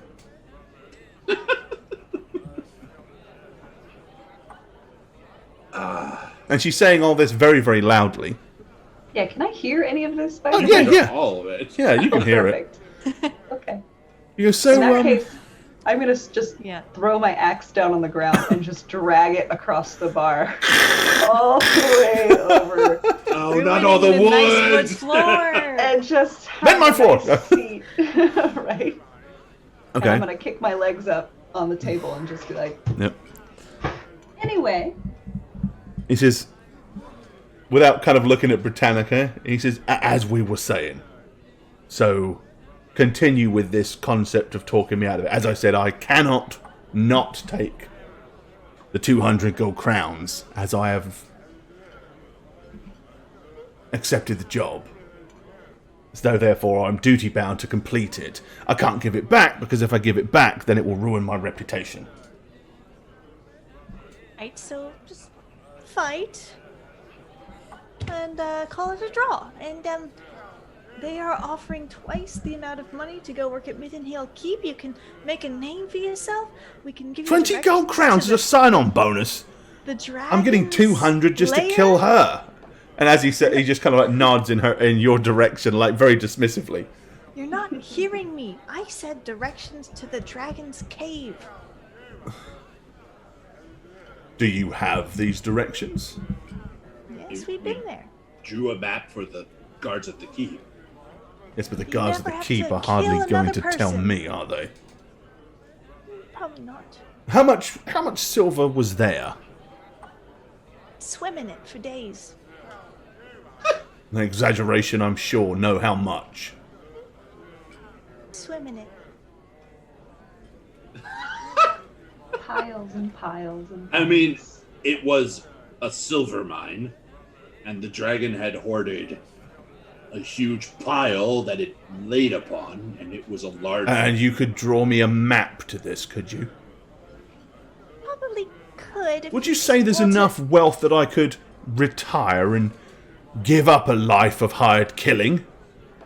well, Right. You said you were a man of honor. If you swore to never kill another living humanoid. I mean, unless it was in self-defense, to be fair. But look, Something to think about. if you choose to fight her, you will die. And that 200 gold you collected will actually probably go into Britannica's pockets. Okay, with that, Lunavaris says, I'm not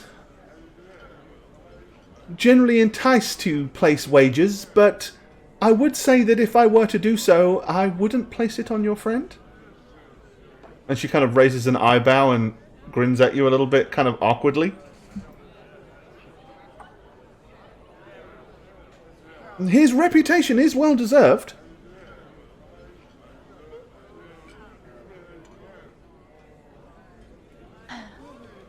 Well, we told you our offer. Let me ask you a question.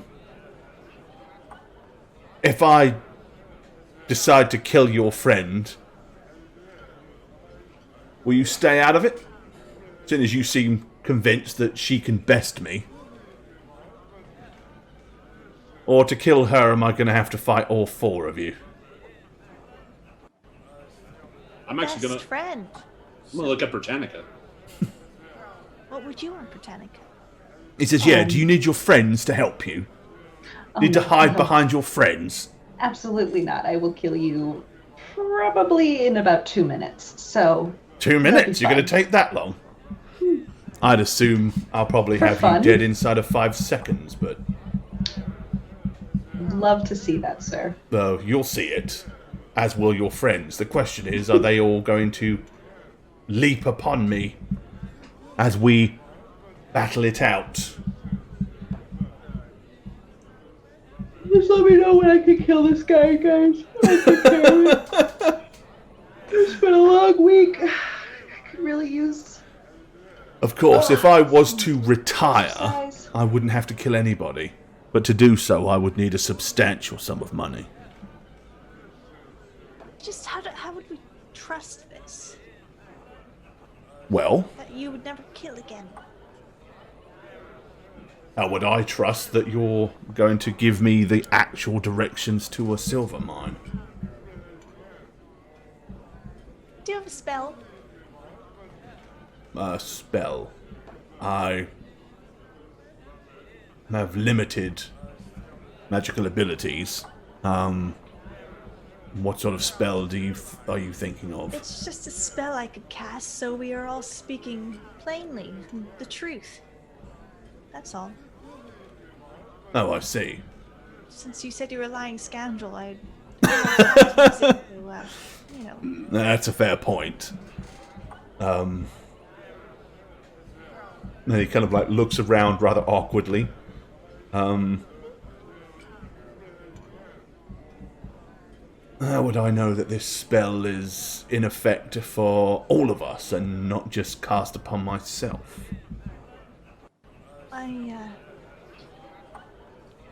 It'll encompass pretty much everything in this whole area. It'd be very obvious. I don't know if it's actually obvious. What Haven't if you ever heard of it? Okay. you draw me a map to the silver mine and give me 201 gold pieces?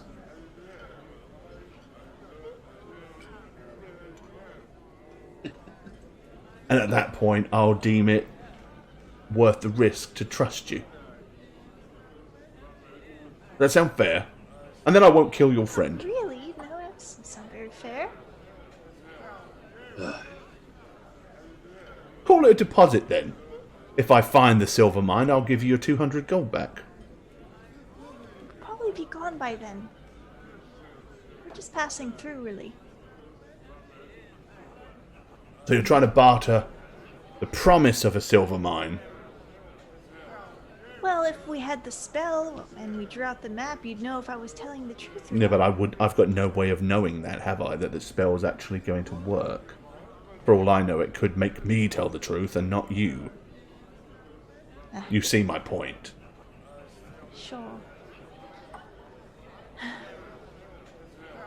I'm gonna kind of glance back to Cyrano to see how he's doing. With finding By now, Tavern. Cyrano has awkwardly probably looked at everybody in the tavern. So I have got to make a dice roll. And I'm going to make it for chat. TC.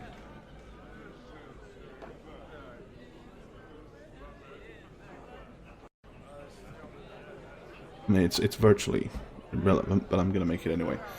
All right. Should this be a 1 on this dice roll, it will be relevant, so chat will know. Okay. What did you roll? What dice did you roll? A d20. A 20. Okay. Yep. Okay. Yep. You've gone around and scoured everybody, and nobody appears. You saw nothing invisible. Nothing appeared to be transformed. Nothing was kind of like hidden. The dice panel's covered. Oh, I'm sorry. It is, but the dice roll is still there. There you go. There you go. I covered it up to grab a token. Okay.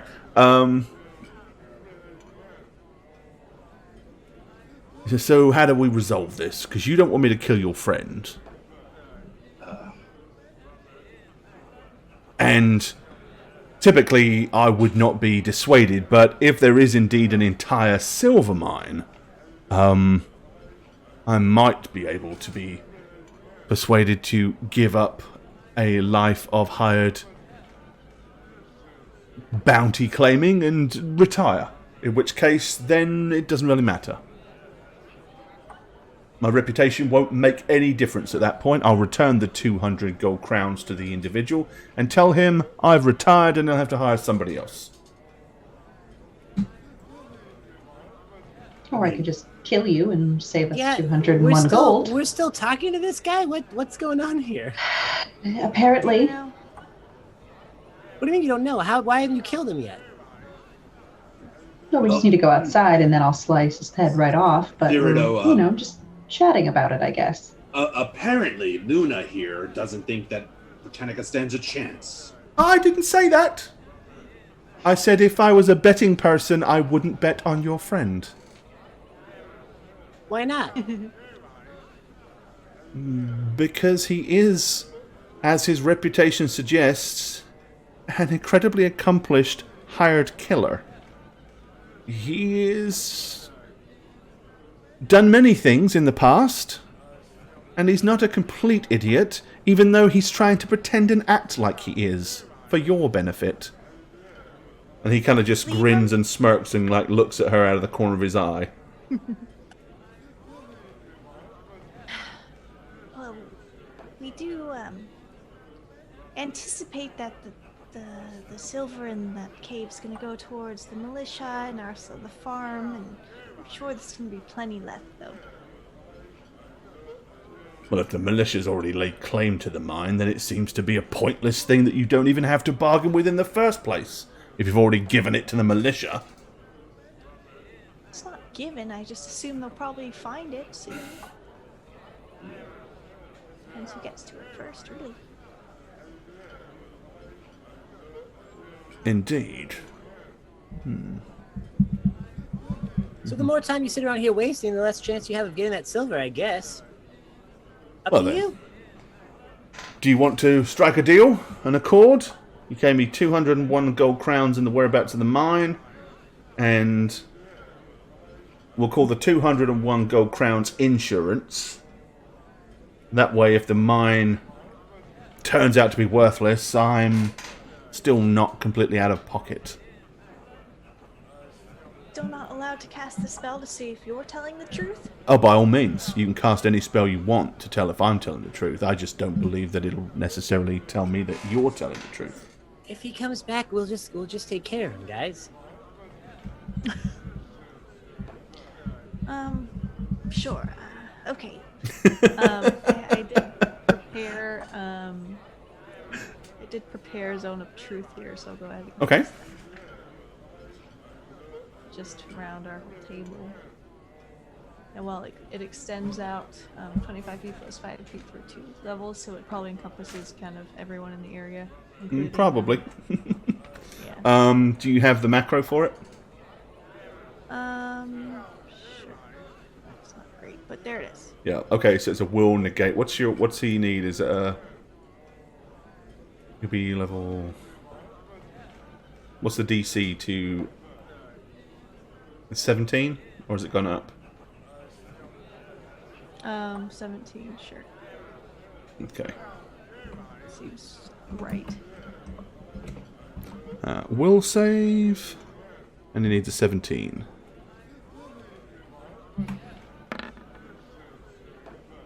Okay. Okay, so he passed. So that means he can still lie.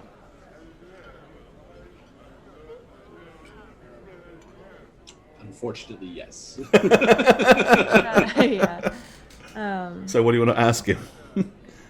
Doesn't mean he does lie. It just means he could lie.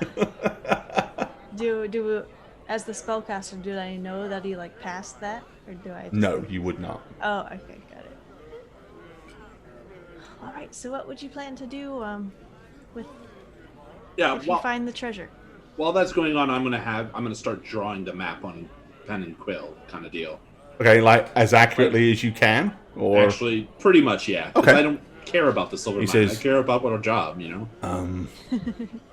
I would hire some lackeys and some carts, maybe a few thugs, travel to the mountains, haul out all this treasure, take it away from here, and retire and become incredibly fat and wealthy. And if anyone ever asks you to kill again, Well, if I'm filthy rich, the luster of risking the possibility of a injury or something for coin wouldn't really have much luster, would it? and you wouldn't get other people to do killing for you, would you? Oh no, if anybody gave me reason to kill them, I'd kill them myself, of course. But I wouldn't go out accepting commissions to kill anybody. I mean, I do it purely for the money. I like the work, but I do it for the money. I really wish this wasn't the thing that persuaded you. I wish you found something to believe in. Well, maybe if I have thousands and thousands of gold crowns worth of wealth, I can find meaning in that. And would find a more meaningful, very much more materialistic lifestyle to get behind. Don't you have a wife, a child? No. Wives and children would cause problems in my line of work. Would give somebody leverage against me. It's understandable. I pretty much just keep myself to myself, but I can afford all of the needs and wants that I desire. So no need for a wife. You don't have to be alone, you know. No, and I typically am Have not love in your alone. life. But I digress. So I've told you what you want to know. If you give me 201 gold crowns and the map, I will not kill your friend and I will leave you unaccosted this evening. Well, we have that deal, but I think this is really up to Britannica, too. If you leave it up to her, she's going to want to fight me and then she's going to die. That's what's going to happen. Make no bones about that. So you need to intervene to save the life of your friend. Well, no, we leave it to Britannica, but I impress upon my friend over here. I'm gonna look at Britannica. Mm-hmm. We are close to finding who we're looking for and getting what we need, Mm-hmm. which we could do without Always harp extra on us trouble. about. Mm-hmm. This is an alternate way to get a potential thing out of the way, which is something you've been wanting to avoid for a long time. Well, I have a way to get it out of the way very, very quickly and efficiently. It doesn't cost any gold for anyone. But we're not here for gold. We don't care for wealth. we're here for our mission, right? To defeat evil, right? It's a very general mission, which I'm on board for, yes. This qualifies under that, I think. Just a real quick. Someone's life for the better than killing them, Britannica? No, not really. Not in this case. No, I'd rather just kill him. People can change. With a ton of money, you think he's going to change? I hope so. Really? Damn, With- you sweet little idiot. With a lot of money, I wouldn't change, and that's the truth. But with a Exactly. grotesquely huge amount of money, then yes. Change would be a extent, would be a bit of a push. Because the desire and the want to not kill anybody really isn't there, but the need to not risk getting hurt in this line of work. You see, I have no qualms that I will be able to kill most of the people that I go after. But I am realistic enough to know that there is a very real chance that I may get hurt in doing so. The more wounds I take, the slower I get, the older I get, the less efficient I am. Sooner or later, somebody will get the better of me. So if I could earn enough money now to retire, well, why wouldn't I?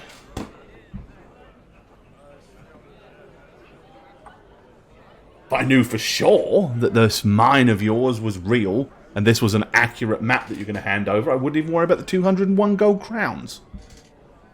But since I don't, I'm figuring the 201 gold crowns at least means if I've got to go all the way to the mountains and come all the way back, it would cover those expenses and costs, and I at least won't be out of pocket.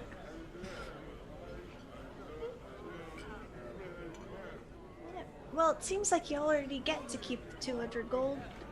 Well, no, Giving it because I back? will return the other 200 gold as a matter of principle when I let the man know that I've retired, and I did not do the job because I've retired.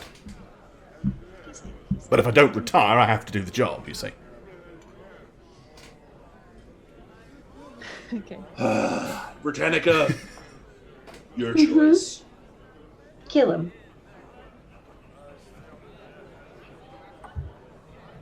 Very simple. Because either way, if he goes and retires and gives his gold back, like he's really going to do that, if he does do that, what do you think that guy is going to do? Well, no matter what, the guy's going to keep sending people after you. Exactly. No, So not- I'll just kill the best I one wouldn't do that. first. Not you, No, your you- boss, Yeah. your I client. have no boss. Your Oh, well. client. My... whatever Robin Vaverstock decides to do is between him and you. Well, if I kill you, then I think he probably will be a little discouraged from continuing. So I think I like that plan better. Yes, the only problem is, I'm afraid, my dear, you're not going to kill me.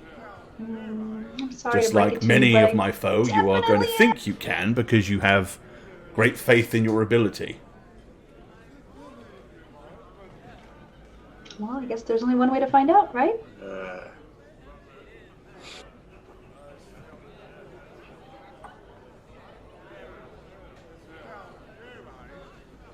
Well, if we're going to take that road, then I just need to know for sure if your companions are going to intervene and save you when I ultimately will kill you. Or if Yes. they're going to allow me and you to have an honourable contest and may the best person win, as it were. An honorable contest from a paid assassin. I'm not an assassin, miss. As I said, if I were, I'd have stabbed you in the back when I opened the door. Your back was to me, I could have killed you right then and then, but I didn't.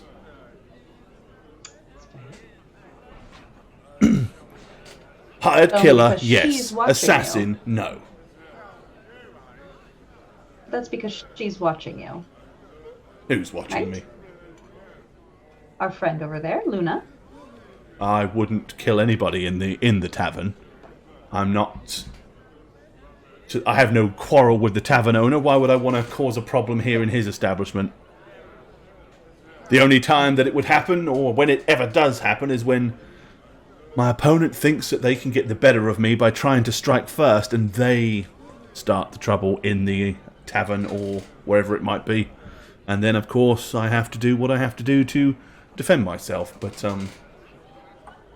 I'm more concerned whether the four of you are going to gang up on me when we go outside. Guess you'll just have to take that risk. Part of the job. I will state for the record that if Britannica actually agreed to this, and it was, I'm going to look over at Luna, sanctioned by the city, or at least accepted by the city, I would not intervene. As a Goliath, we pride ourselves on games being fair and honorable. Me interfering would not be. Although I will also say that I do not like this. We are so close to what we came here to do, now to be sidetracked when we could easily and peacefully get it sorted. Right. And I'm sorry, but I would intervene. Why wouldn't I? I don't want you to kill her.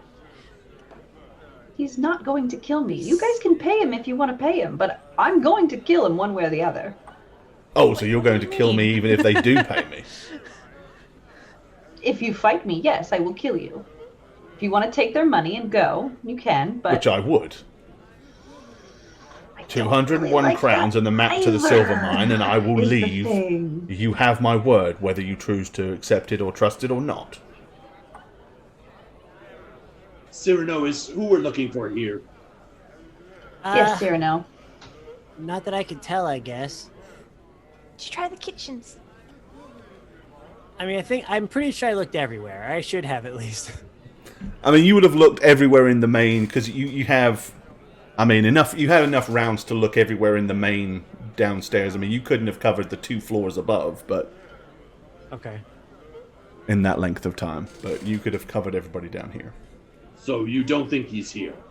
He's not in this room. Well, hidden away in a room upstairs. Yeah, I guess I could go do that. Cyrano, stay here. Let me try something. Okay. I'm gonna close my eyes this time. Uh-huh. And not go like this, because that's too fucking clerical. I'm gonna grip the wood of my chair on the table. Okay. And I'm gonna activate my own divine ability. Which is? Divine tracking. Yes, but you've never met Senerind. I know, but I'm familiar with him. He's a wizard. Yeah? I know he was here. But you don't know he was here. You have to, told that there. works as long as you have a starting point. You've got to have a starting point to be able to do it. But I know he was in this area. But you because don't people know have he was always in this said he area. was in this area. You have only on other people's word that he was in this area, or that might be in this area. You have there's no track for you to start on, as it were, and you don't know the guy to be able to, so you can't do that. Fair enough. All right. All right, I have something. What was your name again? I didn't give you my name. Right, what is your name now? You don't need it. Well, you're not going to make this very easy to be agreeable. Let's do this.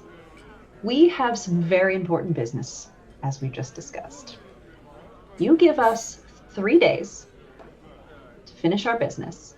Then I will meet you back here at the tavern, and then we will discuss our place of fight, whatever you want to call it. And you Our will... place of fight. Our place of fight. We will meet back here, and we will go take care of things, and then you can kill me. How's that? Do you have anywhere else to be? Do you have any other jobs to do?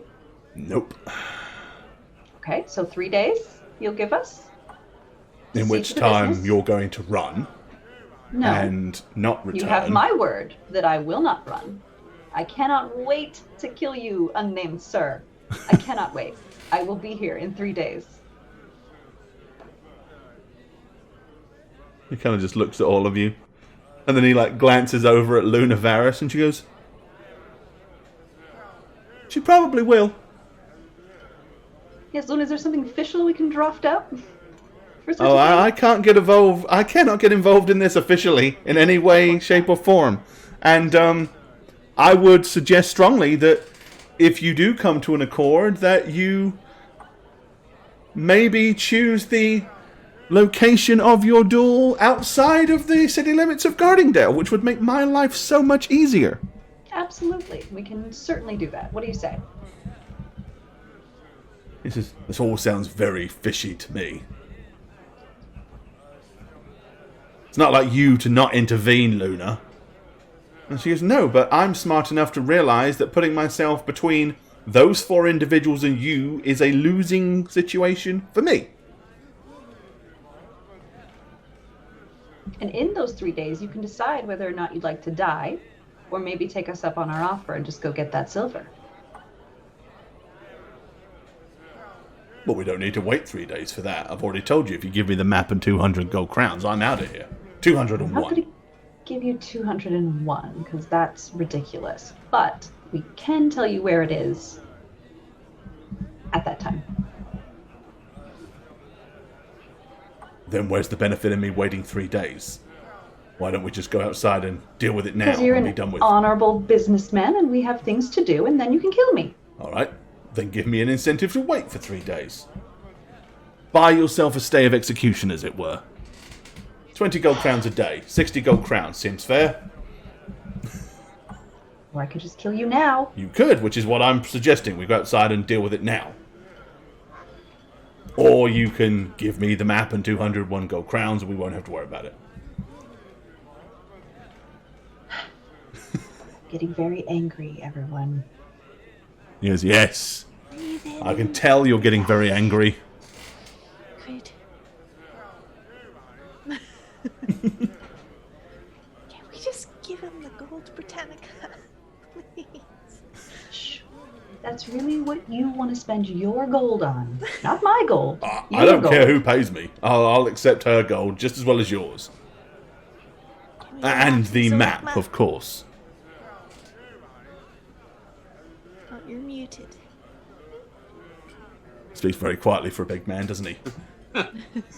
What, Annie? What did you say? I'm sorry. Do you want to go halfsies on this? Wait a second. You What? accepted a... Hold on. You accepted a job Yes. from this client. Yes. He paid you. Yes. And now you're going to turn back around and go, oh, sorry, I want to retire now, I can't. And you're going to give him the money back, and you're not worried about that reputation? Because when I'm no longer a hired killer, it doesn't matter if I have a reputation as one or not, does it? What if he's so upset that you've done that he comes after you now? I don't think Robin Vaverstock is going to be coming after me. Well, not him Or personally. affording anybody that is capable of coming after me or willing to take that job. All right, split it 50-50. I'll kill him later. I mean, Britannica, I will say this. This whole thing reeks of Oh? Poo poo.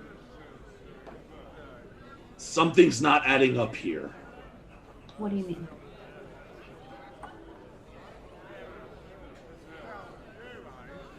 We had a bar fight 8 days ago where you accidentally killed a man who was being vile and disgusting to that half-orc friend over there.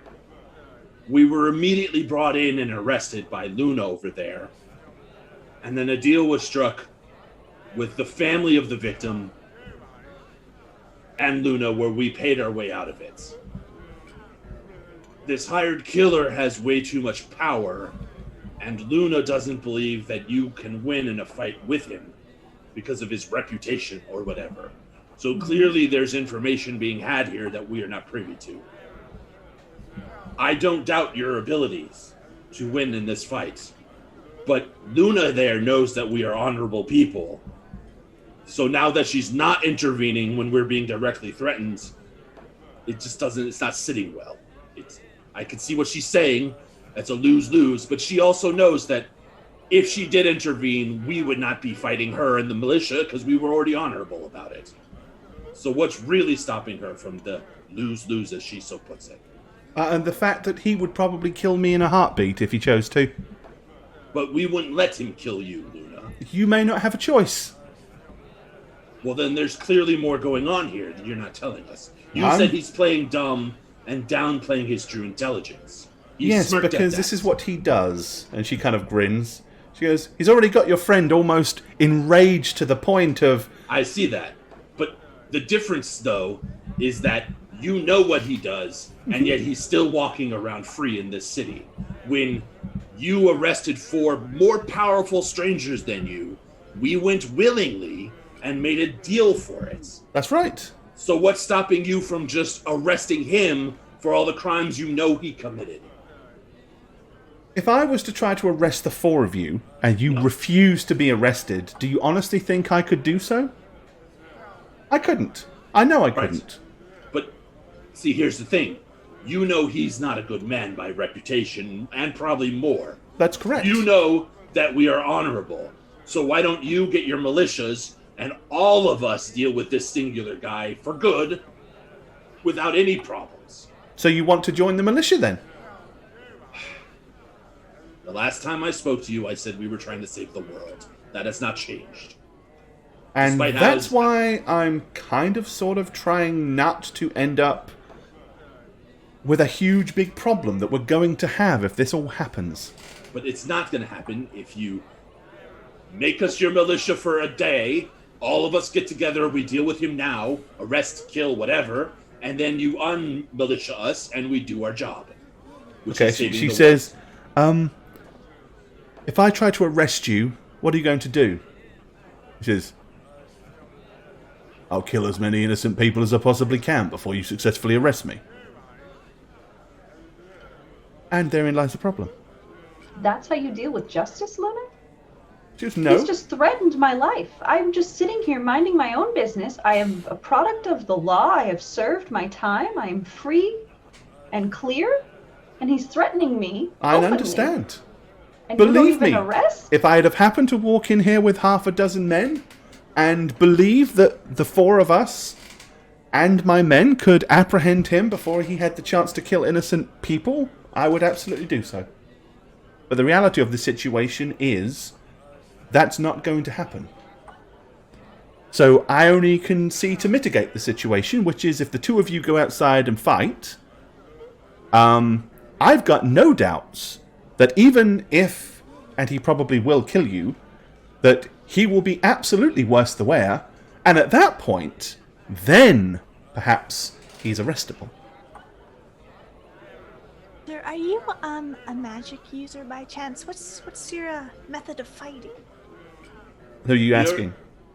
The dude. Oh, he just taps the 2 swords. He says, these. That's it? No, I have other tricks up my sleeve, but obviously I'm not going to, Right.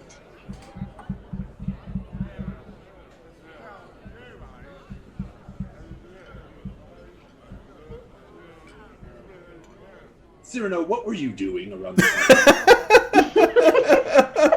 time? Me? So anyway. Looking? Yes. Trying to find Cinerind? Did you try it on him? I would have imagined so, yes. yeah, Okay, then yes. Yeah, no, he's fine. He's him, I guess.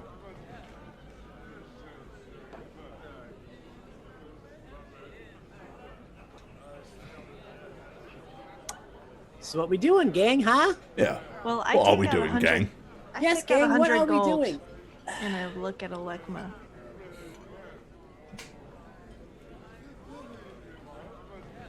I take out 100 gold too, and I look at Annie. Okay. Okay, what are we? What's this? Are we doing a thing? Alekma, 1 gold, please. I'm sorry, what? We're giving it to this man. I'm not giving him 100 gold. Why? Put it back. What? Alekma, you get out 100 gold. To Is get that what him you out of our hair. I thought we were just showing you how rich we are. Oh, you know what I'm gonna do, Gore? I'm gonna be like, because I overheard. I'm gonna take out a handful of the silver that I took from the dragon cave, and just put it on the table. Like, this is from the cave of the dragon. You could probably see some dragon scratches in some of these, just for authenticity. I mean, I have yeah. a jeweler's. I have a Dear jeweler's me, there list. is. Look, right there. There's the Right? scratch mark of a dragon's forepaw. Exactly. Maybe a little singe mark from the fire. I guess the, No, from the lightning. From the Dragon lightning. poop. With that, I'm Yes, gonna take dragon out. guano. I'm gonna take out the dragon horn I cut off because I still have that. Yeah, Put it I on the took table. I took Be a like, couple claws. It's There's all. the dragon's horn. It's all there. Your path to wealth. Go take it. Take it. Take the upper seize the day. Carpe diem, my friend. Oh, and I'm willing to. Absolutely. Great. This convinces me that at least you are probably telling the truth about the wealth of silver. Okay. And the dragon. Point at the horn on the table. But the integrity of the map... Well, then, if we're lying, just come back here and kill us. No, because you won't be here.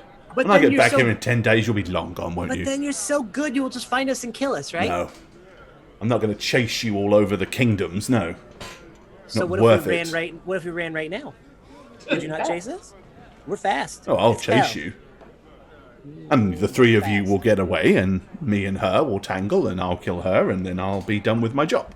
What if she? What if she? What if she didn't run away? Cyrano, don't. Well, you could burrow. What if I burrow today? Yes. What if she He says- burrowed under the ground?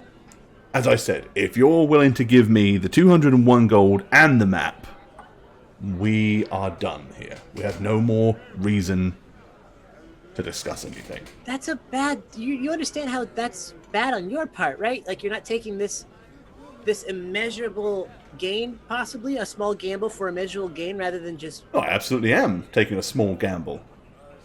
Because if I don't kill her, all I've got is 200 extra gold crowns, and my reputation is potentially ruined because I failed to do a job. Why There's don't the you gamble. Tell people that you pee your pants, so your reputation's gonna be ruined. No. How about this? I know it's horrible that he does that, isn't it? That's what I said, huh? Luna over there is quite efficient at suspecting deception and the like, right? The way she looked at us and investigated us. How about you take this map and go to this hoard. We give Luna 201 gold, and then you come and collect it if it's worthless. And she can suss out the truth of it from you. That way, we know our gold is in at least trustworthy hands while you make the trek. If you find the wealth, obviously, I would hope you wouldn't bother Luna. And then if we're still in town, we can collect it back. He kind of points at it. He goes, if she swears that if I go there and there is no silver, or your map leads me to nothing of value, if she swears to give me the 201 gold crowns at that point, I'll accept that. Luna, have you struck an accord? If you want to give me 200 gold crowns, 201 gold crowns, to hold and give it to this man should he come up empty-handed, if that's what you want me to do, I will do that. If it means that somebody doesn't get killed here this evening, I'm very happy to do that. And I would indeed give you my word. And, I'll lock the money up safe and sound in the militia house, and then you'll all be free to come back and collect it after he's claimed his silver or whatever.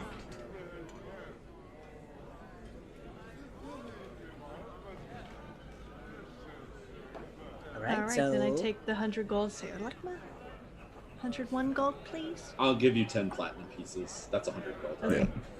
I'm gonna put it in a little pouch. Okay, Luna. He goes, What?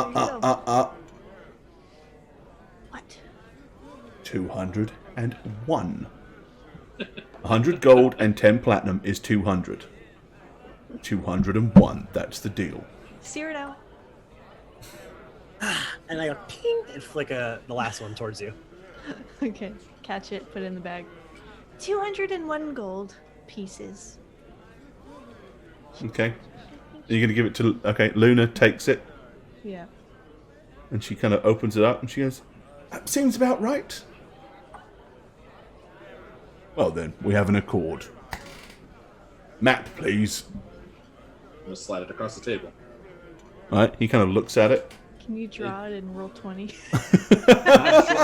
I'm not drawing it in roll 20, but it's a legitimate map. I didn't deceive or just do anything to Yeah, I mean, you obviously put down distinguishing marks, whatever. He goes, Yeah. No, well, I mean, I did that like for the keep people too. So he rolls it up and puts it in his tin and goes, fair enough.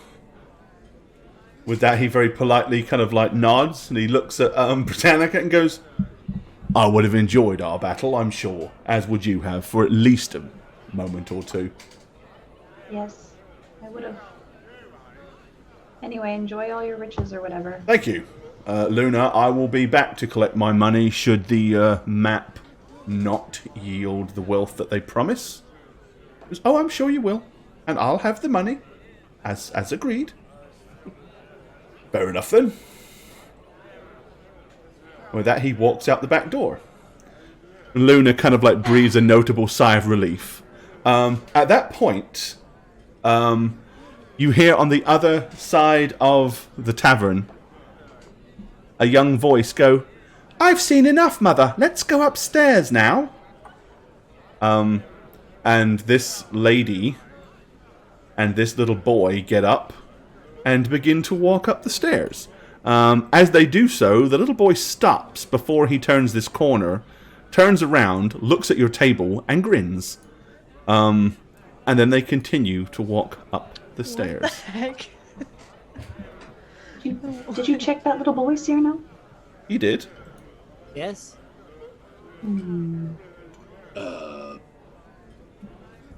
confidants. I mean, messing like.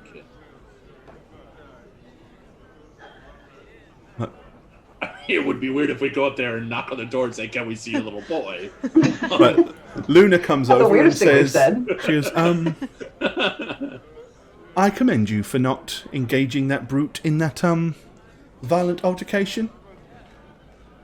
I truly do believe that the four of you would have easily bested him. However, Not the one. I don't believe one of you could have done. No, Not even if she's an angel. as I said." There are no guarantees, but I know little of your prowess, although I believe it to be significant if you killed a dragon.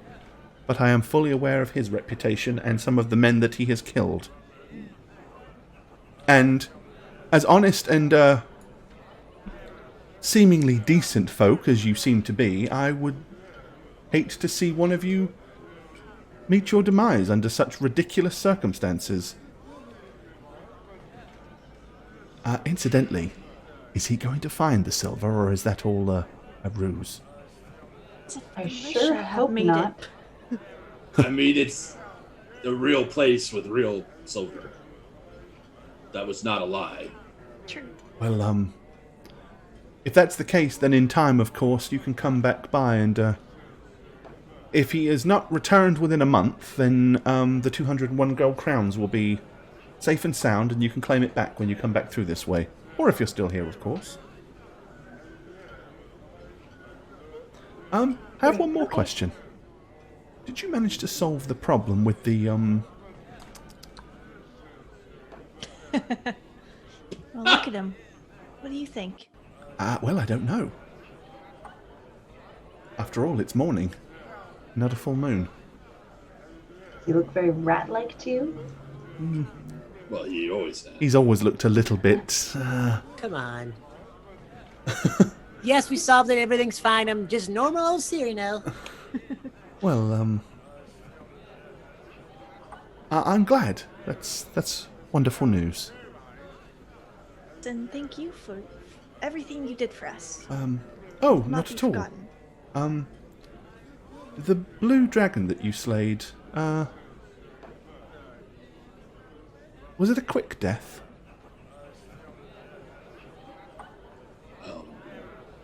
I mean, it was a lengthy battle. It wasn't over immediately. Although Annie over here managed to tear one of its wings off and you stabbed it in the heart, right? Something like that, yes. Well, I'm glad that the creature is no more. And that its wicked ways have been put to an end. Well, I'm gonna slide the horn that I took from it towards Luna and be like, Give me a yeah, definitely give me a dice roll here.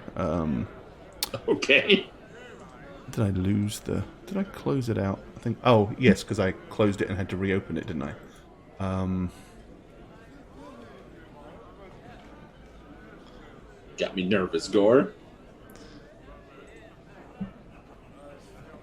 All right. Yeah, give me a sense motive check, please. Okay. It's connected to this. 13. Okay. You slide the dragon's horn across, and she goes, "Yes, and to think that if it had grown to full adulthood, it would have been so much larger." And with that, you notice her left eye just starts to kind of well up a little bit. And then she goes, I've always had a fascination with dragons, and always felt it terrible that we should have to kill such creatures, as majestic as they are. Anyway. What color's her hair again? Purple. Okay. So I'm just gonna be like, did you know this particular dragon? And she kind of looks at you and she goes, "Oh, no. I've never met the creature at all." Well, you seem awfully emotionally attached at the...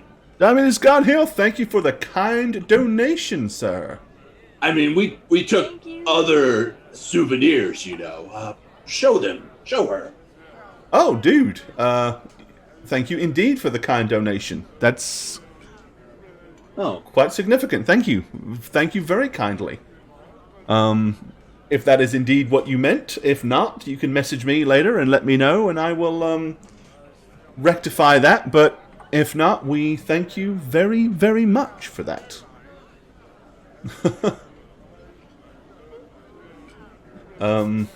Yeah, thank you. The tear in my eye. So anyway, Wow, that's funny. yeah, thanks for that, So- dude. That's very, very, very kind of you. Very kind indeed. She's never, So yeah, never I'm met the basically... creature at all. So I'm gonna say, we took other souvenirs. Show her our... She's, I don't. I have a much like yourself. I have an affinity towards certain aspects of nature, and I don't wish to see more bloody trophies of such a majestic creature that was killed. This was not a majestic creature. It was an abomination, a monster. But a dragon, nonetheless. A dragon that was destructive and wanted to destroy everything. I know, and it's a shame that No, it's no shame. It's a good thing that we did. it is. I mean, it was... It had to be done. Ligma, I summoned an earth elemental from the ground to punch it in its tiny, tight, ugly face. With that, she kind of like Ligma, scowls at you and if you says, wanna maybe- "And as I've said, I understand completely why it had to be done and why you did it, but I don't relish in such things. I already told you that." And with that, she immediately leaves the table and starts storming towards the door rather quickly. What was that, Legma? Sorry, what is wrong with you? Why were you trying to get a rise out of her? What? Because it was working. Right. But for what? To Don't what you end? find that odd? That she likes dragons? No, lots of people do. They play games all about That it. and dragon. everything. That dragon was evil. It was destructive and not good for us. And she's mourning it. What does that tell you about her? I think it just I- means she I really am- likes. Celtic Dragoness, what's up, my dear? Good to see you.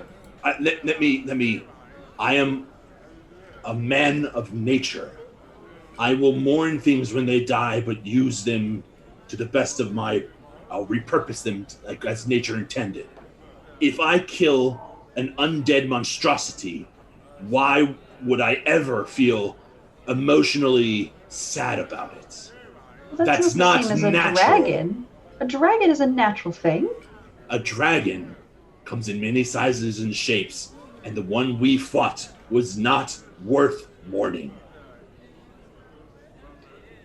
Well, to you, No. maybe she just has an affinity for how misunderstood No. they are. She was sad that a friend of hers was dead.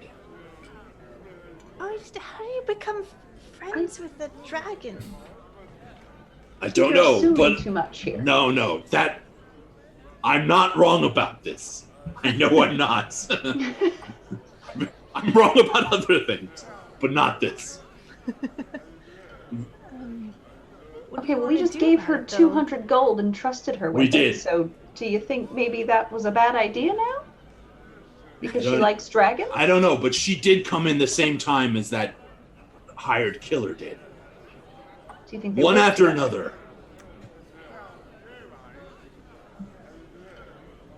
I don't know what else I know. Let's go see about a boy. I'm gonna send him and be like, let's go see about that boy. Oh, okay. Right, now, yep. The gold, yeah. That's the next element of paranoia. A small boy went upstairs. Gotta be a problem. I don't trust it. Let's Go and kill him. Probably another dragon. See the twinkle in his eye? I don't believe it. Okay. Okay, so what do you want to do? I stood up and said, let's go see about a boy. Okay. So I'm gonna look at everybody who's looking at me like I'm crazy. Surely. You want to go upstairs and ask about a boy. Well, no, he grinned at us, knowingly. Children smile at people. No, they don't. Like Children are evil. They do. No, I will say this. I am a freak of nature. Look at me. Yes. Boy, children do not look at me and smirk. They look Well, at I'm a me freak of and nature. go like, "Ugh, what is going on? I'm also a freak of nature, and people do smile at me. So maybe I wasn't looking at you. But you are beautiful. Thank you. No matter what they say. I'm gray and Words have bony can't bring you down. protrusions. On the outside, not so much the inside. Okay. I just know think- from experience that they look at, when children see me, they don't smile or smirk. They recoil, get a little trepidatious until I do something fun or playful. And I know how that sounds, but it's true. Who likes Goliaths a lot and has an affinity for Well- them and weeps when they get slain. Well, then let me go up there and carve him a little wooden Goliath statue. Let's go. All right, does everyone agree with crazy paranoid wanting to go knock down doors looking for a little boy? I mean, Well, it was really weird. Are there any children in there? we need to find the wizard. Cyrano I've got a has had hankering no for a luck small down here. child. Maybe Well, upstairs, but let's be yes. a little more tactful about it. Not trying to Yes. get in any more fights since apparently I'm not allowed to just kill whoever I want. You're telling Around us here. not to get into fights. What? I mean, I would have saved us at least 20 minutes if you had just let me take that guy outside, but I digress. I'm Let's get beginning back to on think. task. Okay. I'm beginning to think more and more if we had agreed for you to fight him one-on-one, even if you had one, and I would have believed you would, Luna would have done something, arrested you or something. She would not have said, oh, self-defense. Because now I don't trust her. I do kind of agree with you on there, but not for the reasons you think it, so I don't know if I agree with you, but sure, yes. Well, something is amiss. Annie, are you gonna... Yes, I think we should go upstairs. I think you're the most approachable person to knock on a door asking for a little boy, so... But what am I supposed to say to this boy? Why were you looking at us? Just hold a lekma in front of you and say, well, how does he make you feel? No. Good? So How does this little weird. boy make you feel? There's nothing wrong with that statement at all. No, it's fine. He makes me feel warm and tingly inside. I think Just- one of us. Alekma, remember that we have been manipulated into trusting or distrusting the wrong or the right people. But I think Cyrano should do it. Innocence. Just the Sunday assassin. That's good. Hello, little boy. Are you evil? Well, you probably learned from your mistake with that old woman. You could probably do better this time, right? Possibly. That's not a bad idea. I'm sorry, that wasn't a mistake. I was tricked. Well, it ended up being... And the mistake still... Yeah. Mistakenly, accidentally murdered an old lady. Why don't we get a room upstairs and we just have a reason to be up there, and in the meantime we can kind of poke around and see if we detect anything. So there's nothing down here. Okay. Yes. But we're not going to just bang down the door asking for a little boy. It's very simple. Just have a reason for going in the room. Room Okay. service? Room service? Yes, That maybe old gag? we're inspecting for Termite inspection. termite Or- inspection. We heard a scream. We heard a scream. We smelled smoke. You could do all of these combined. All of these things are... Yes, room service because we heard a scream and smelled smoke. Both things are happening simultaneously. And we are Smoky also room screams. service for no reason. And here's a mint for your pillow. Okay, that's not a bad idea. We can just make some checks. Make sure everybody's good in their rooms. Uh-huh. See what we find out. Okay, so you just want to go upstairs and start wandering the halls? Well, we'll get a room. Okay, so you do want to get a room. Okay. Yeah. All right. Do you wish to make your way to that room first? I mean, sure. Yeah. So, can you sniff through the door to see if you can feel anything? Sniff through the door to see if I can feel anything. No, we don't need. Listen, do you smell something? We don't need to do that. I will use my divine tracking to find the door that the boy went in. Okay, that you can do. And that's what I'm going to do. Okay. So you're not going to go to your room first. Well, we'll open the door and then I'll search and do the tracking. So Okay. All right. Well, there's the room that you guys Oh, it's a beautiful room. hired. So there's your or rented, as it were. Okay.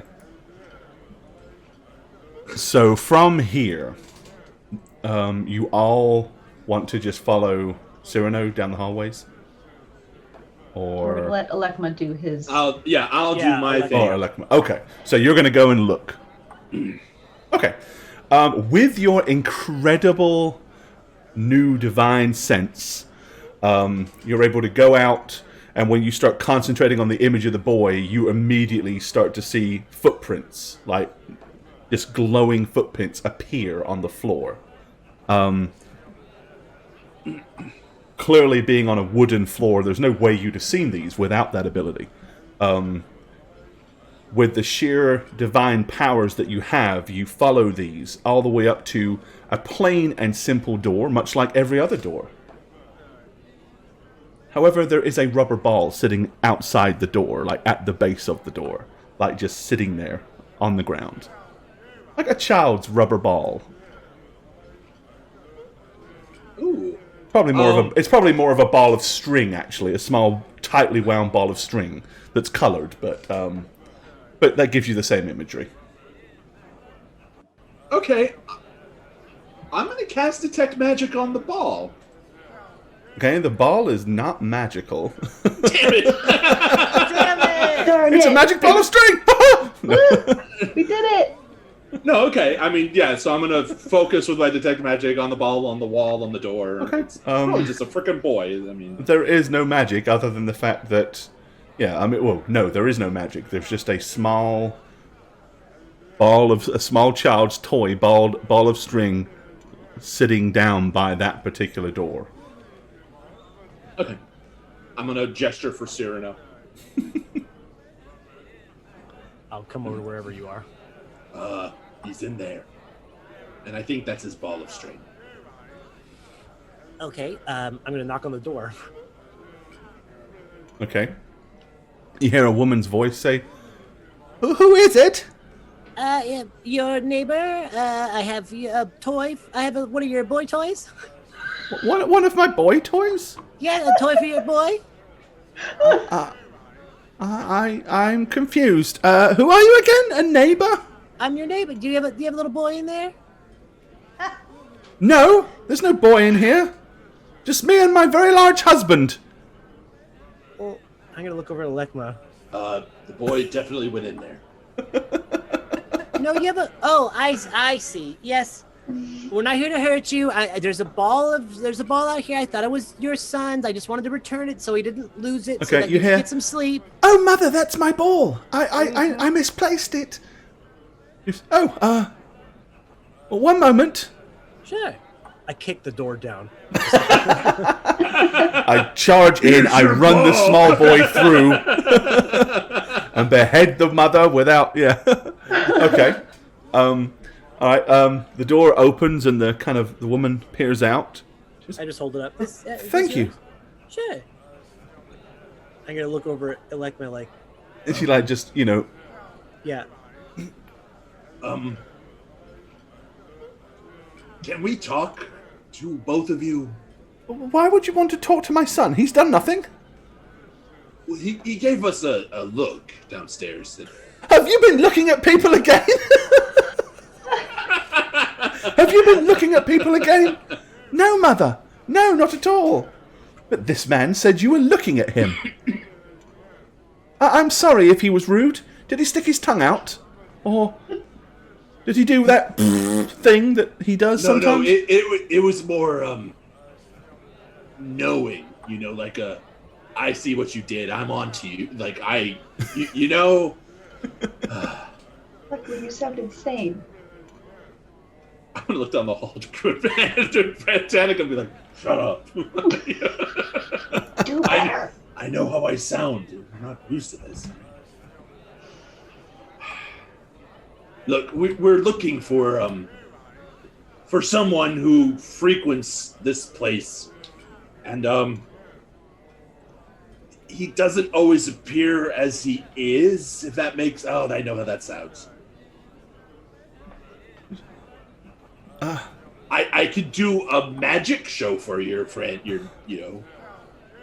Oh, yes, mother. I'd love to see a magic show. A magic show. A magic show. No, we're quite fine. No, mother. No, mother, no. We're going to have a magic show, mother. Oh, well, maybe just a short one then. What the? Come in. I don't have to go into the room. I could just do it from the hall. No. Come on. Come on. Yes, Okay. of course we'll come in. Magic show time. Okay. Are all four of us invited, or is it just you two up there? Oh, I'm going in. Now introducing the amazing Alekma. Ta-da! Okay, so, yeah, are you just the two of you going in, or are you going to kind of beckon to the other two to come in as well? Well, we need our lovely assistants, do we not, the amazing Alekma? I'm not doing that thing. We're prostitutes. Don't yell that when there's children. We need our lovely assistants, right? The amazing Alekma for the full effect of the show. The fact that you might even consider the fact that prostitution might be necessary where there's small boy is concerned is just severely worrying. You asked for two assistants. That's the first thing that popped into Annie's head. Of course. That's how I pissed pick up about girls it. at the bar. That's what I say. You ladies, I'm looking for two assistants. Disappearing act. Yeah, so I'll make this. are you and are you two ladies going or no? If they They beckon me asked in, us yes. to go, Yeah, I'm going. I mean, I guess we're all going in there. But I do whisper that to Yeah, that doesn't Danica. look ominous at all. The four of you in this woman's... Coming on in. Right, the kid is kind of like perched up on the bed. And he goes, a magic show! I love magic! Can you do that one where you pull a rabbit out of a hat? I could. But, none of you have hats. That's a problem. But. So I'm gonna walk over to the window and just throw it open. Like, entirely open. Okay. I'm presenting to you the most mystical of spears. And I'm just gonna take it and throw it across the street, like putting into a wall or something. Ah! Not killing a person. I don't want to kill a person. And then I'm gonna snap it back into my hand, so it just reappears. Okay. Ta-da! He goes, wonderful trick, wonderful. This is just a kid, isn't Can it? you do It's not anything what we're more? looking for. Can you do anything more? I don't know, grand and colourful. Okay. Name an animal. Well, most animals. Within reason. Name most animals. An animal. An animal. You like animals? Name most of them. How Shut about up. a rat? No, not a rabbit. That's my been argument. done. In a microcosm. I know. I'd love Name to 20 see, animals you like. I'd love to see an owl. A nice, big, majestic wood owl. Can you summon one of those? Summon. Surely I you've go- seen one recently to be I able go- to remember. Tristan? Yes, Tristan. You're not No. Tristan. No, he's not Tristan, but I could be Tristan. Are you Tristan? No, Annie. No, So my name's not Tristan. I'm Samuel. I'm gonna do. This is my I'm gonna- mother, Vivian. Jesus Christ. Own Vivian. I'm gonna jump on this stool, and as I do it, I'm gonna wild shape into an owl. Okay. Gord, did I see these kids? Did I see this kid downstairs? You did. I Yes. did. Okay, and he didn't shine or anything No, he did not. or whatever. Okay. Okay. You're gonna wild shape into an owl. Yes. Right in front of his eyes. Oh, wrong. That's not going to appear there because it's. Why gonna did? Why? appear here. I'm sorry, guys. This was a You should mistake. be. So good. We could have had you fighting as a hired killer for the last. But no, This is you're much doing a more magic interesting. show for for a fucking boy. kid. This is great. Much more fun than killing a man. Okay, we'll get rid of one Alekma, and we'll replace him with an owl. Ooh, okay. He goes, "Oh, that's wonderful! That's far better than any of the spells I've seen by other wizards." Other wizards? Well, yes, he's doing magic. That's not tricks, that's real the magic. last- Real What's the magic. last wizard show you saw? Oh, there was this wizard in another town that we saw several weeks ago, and he made all these little glowing lights appear and made them dance around the room. Wow. What about What here? the what? See wizards here? That means God help, thanks for the resub, 7 months. Take your pants off. He says, so I was watching downstairs and I thought that man was going to kill you. But you could have killed him, couldn't you? But you didn't. Yes, I could have. He's a bloodthirsty killer. I know all about him and his exploits. People are terrified of him. He's known all across the realm as one of the most dangerous murderers and hired killers that there are. Which Viviana says, once again, you with your fantasy tales. No, I'm sure he's just a ruthless thug and needs to be taken out like the rest of the gutter trash. What's he known as? That man. Well, that's just it. Nobody knows his real name. He keeps his identity secret. He says it's for his own safety. You know, because if somebody was looking for you and they knew your real name, they might be able to find you. Or if somebody was looking for you and you didn't have the ability to hide your true identity, then just any old riffraff could find you, couldn't they? Sure. So he keeps himself very secretive and with nobody knowing his real name. That way nobody knows how to find him so easy. It's hard to ask where a man has been when all you can do is say, I don't know who he is, but have you seen this man? He's big and kind of has dark hair. Did you notice he didn't have much in the way of distinguishing features? He looked very ordinary. That's part of his disguise, I'm sure. What's your favorite disguise? Favorite disguise? Sometimes I dress up as a pirate. Okay. I'm gonna wild shape back. Okay.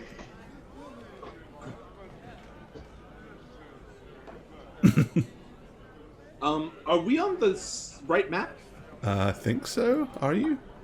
We're like We're on. still in our I don't room. see a boy. Oh, sorry. No, you were... But Whoa. don't... Oh, no, there. it's just- It didn't pop over. Sorry. Oh, it's an actual. Oh, okay, it's an actual. Yeah, sorry. Okay, got it. It didn't pop over.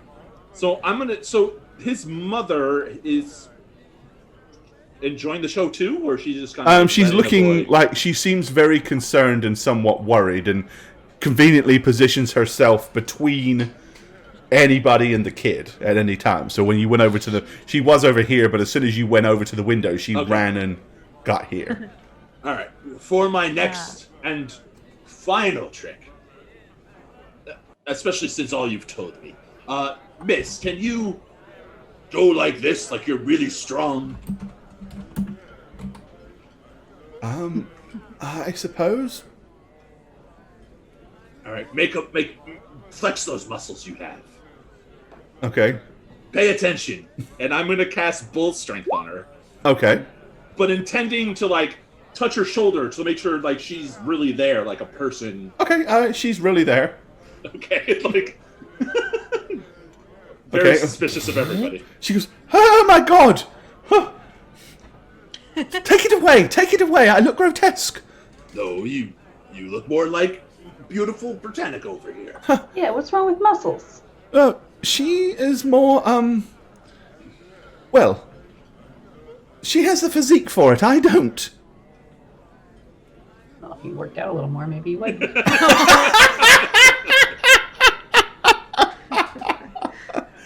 Get your ass to Pilates every once in a while. More cardio might help ya.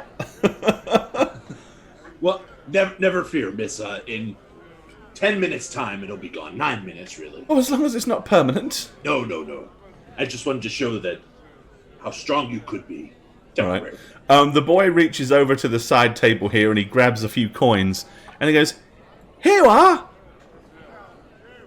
No, that's not necessary. He goes, no, I insist. You've done it. You did a wonderful show. I appreciate that, but we are really. How about you give us information and we'll be out of your hair. Instead, payment in words. You know. Okay. Do you want me to sing a song? No. Has the name Senerind made any sense to you across your path? I've heard of him. Isn't he one of those wizards? He's a wizard too, isn't he? You seem to know an awful lot about him and magic. I don't know much about him, but I do know what wizards are, and I have seen some tricks before. What was the town you saw that wizard in? You said it was another town. What was the name of that town, Mother? The one with the big river going through it. Oh, where we saw the magic tricks? Yes, Riverbreed, I believe. Yes, it was in Riverbreed. And this was what, like a month ago? I don't really know. Just over a month ago, I think, yes. Zachary, thanks for the sub. Much love, Thank you. appreciate you. Take your pants off. Welcome to the show. Pants off.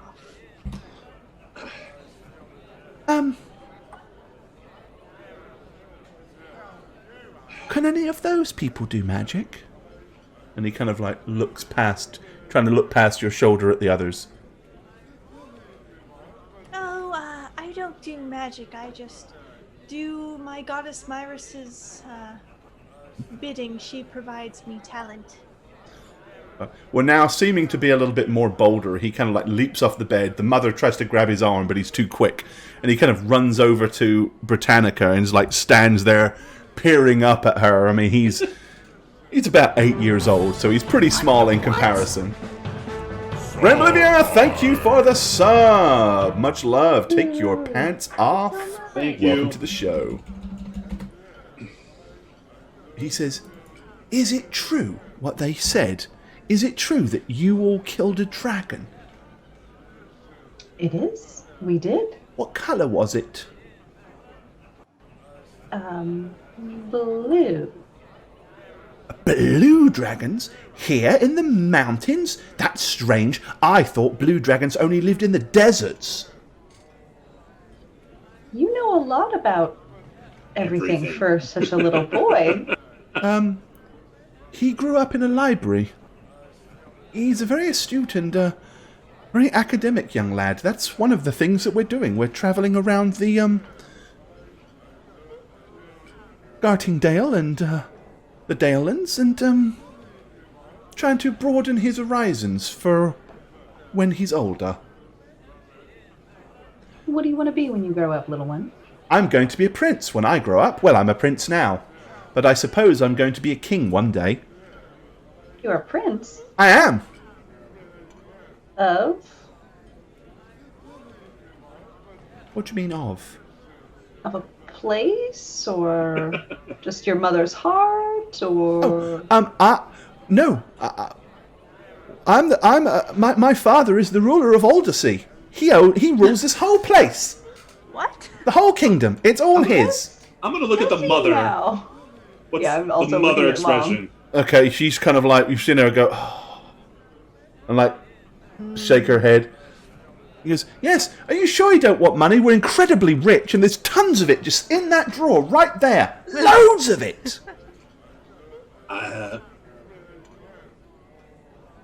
Where's your security? He runs over here and opens the drawer, and as he opens the drawer, gold just goes and falls out and starts dropping on the floor. We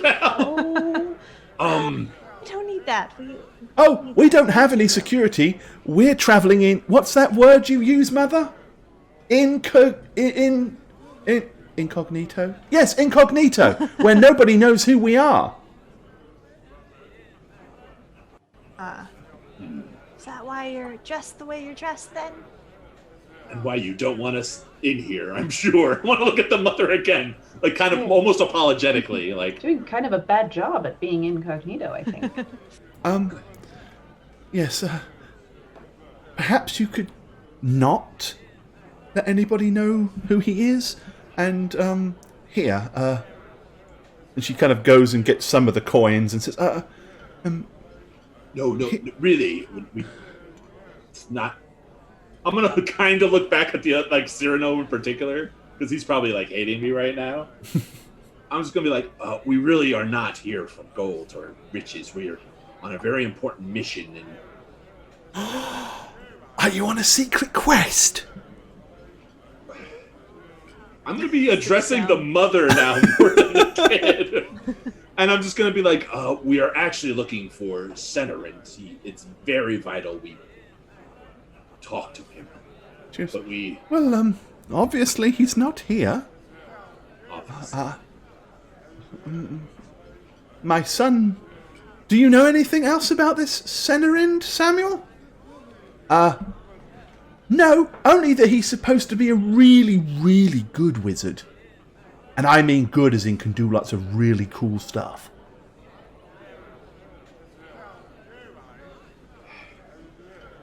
Why are you looking for him? Is it a secret? I promise I won't tell. I told you a secret. I told you I was the prince. So you tell me your secret. Fair enough. He has in his possession something we need to save the heavens. He says, "Save the heavens?" Yes. What does that mean? What is it he has? What are you trying to do? Tell him. Alekma. Oh, I just noticed the time. Really? Tell him the whole thing? I mean, Tell him what he's looking for. he has in his possession a stone, which we need to find the location of the larger stone that it belongs to. It's a shard of a larger stone, and this stone is very important to the gods. And we need that. We need to find the larger stone. Tell him where it is. He grew up in a freaking library. He might know where another one is. Say the thing. Don't beat around the bush. You do it then, Cyrano. You started. You're the amazing Alekma. He The looked God up to you. Stone. Find We're it to looking the for the Prince of God Aldersea. Stone. The god stone. Yes. He goes, Senelith. Godstone? And why would you be looking for something like that? Because it's no longer here on the prime material plane where we live. It's been taken. So you're not working for devils then? No. Way. No way. Absolutely not. We have been dealing with them, but to destroy them. They've Well, been you do against us. understand I had to be sure.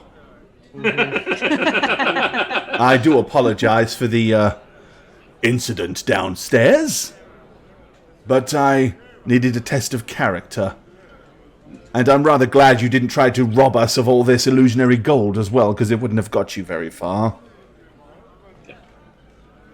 Senorant? Please? Okay, at which point he kind of climbs up on the table and leaps down off the table, and as he does so, he kind of like and transforms. I just noticed she's a bit big. Get smaller, bitch. And yes, a long, kind of like grey-haired individual with a huge staff that appeared out of nowhere, a large kind of glowing amulet around his neck that's kind of like pulsating, and all these kind of like deep red robes covered in like gold filigree and stars. And he says, Senorind of the Triconium, at your service. You're not the only people looking for me, you're aware. It? It is quite a challenge to hide myself from such creatures. I indeed use this amulet that hides my location and thwarts magical detections. I've cast misdirection, mind blank, non-detection, Nistral's magic aura, anti-magic fields, everything I can possibly think of. And yet somehow you managed to find me. By the way, Cauliflower Cauldron is a big fan. What's his name? Cauliflower Cauldron. That should be the cliffhanger. He's a big fan, and that's the show. And that is a really good place to finish it. I agree 100%. Plus, I know we started late, but we finished 30 minutes late as well. So there we go. Cauliflower Cauldron is a big fan. I love it. Please quote that, please. Oh my god. Alrighty. Perfect. Okay. What's yes, wait, Jay, what's his name? You wrote it finally, down. We have found Centerman. Corthander, Okay. Corthander. Close enough. Corthander Delphine. Corthander. Delphine. Cauliflower Cauldron. That's what I Cauliflower, said. yeah. Doomsy is ready with a party of 9. Oh, Welcome to the Doomsy, show. no. Good to see ya. Thank Thank you. you. We're actually just finishing up, but Sorry, Doomsy. welcome to see you nonetheless. But thank you anyway. Yes, so you have finally found Senerind of the Tricanum. Yes. Okay, big moment. Oh, hi. Didn't see you there. When I'm not playing a tree-hugging druid on How Reroll, I'm Shagget. You can follow me on twitch.tv/Shagget, where I stream casually, or on Twitter, if you can figure this out, at @ineb_convos. How's that for laziest outro ever? My ass sass. See you guys. Jane? Jane, what are you doing? You gotta record your outro. Jane? She's dead. Hi! Jane's dead, but it's me, Jane the Spooky Ghost. You can follow me on my spooky adventures at Jane on Twitch with a 0. That's it. I'll talk to you guys later when you're dead. Please. What's up, everyone? It's your boy, the Snuggler. Oh man, is it my 3rd campaign already?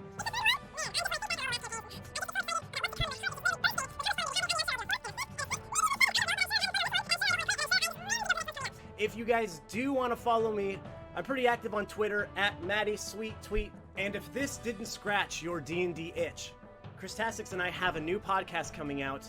You can find out more information about that if you go to www.newcritsontheblock.com. Jane put it right there for everyone to see. We hope you guys go and check it out and enjoy it. Until next time. How you doing? Hi, friends and fans. It's me, Christy. Okay, that's good. I'm new and scared, like a lost little baby bear cub in big spooky woods of streaming. But luckily, my mentors Snugs and Jane are here to guide me through with grace and wisdom and beauty and muscles and beauty again, but mostly muscles. Jane said I could promote my art and my D&D podcast. That's all I can say about that, because she also said that hogging the spotlight is selfish and ugly. So, thanks for everything, Snugs and Jane. This is Crispy, saying sayonara. Hi there, I'm Gorbad. Welcome to the Orc's Nest. I'm the Dungeon Master here on How We Roll, and if you'd like to follow me personally, you can do so on Twitter at Gorbad. Check out thedmblog.com for all things Dungeon Master and Dungeons & Dragons related.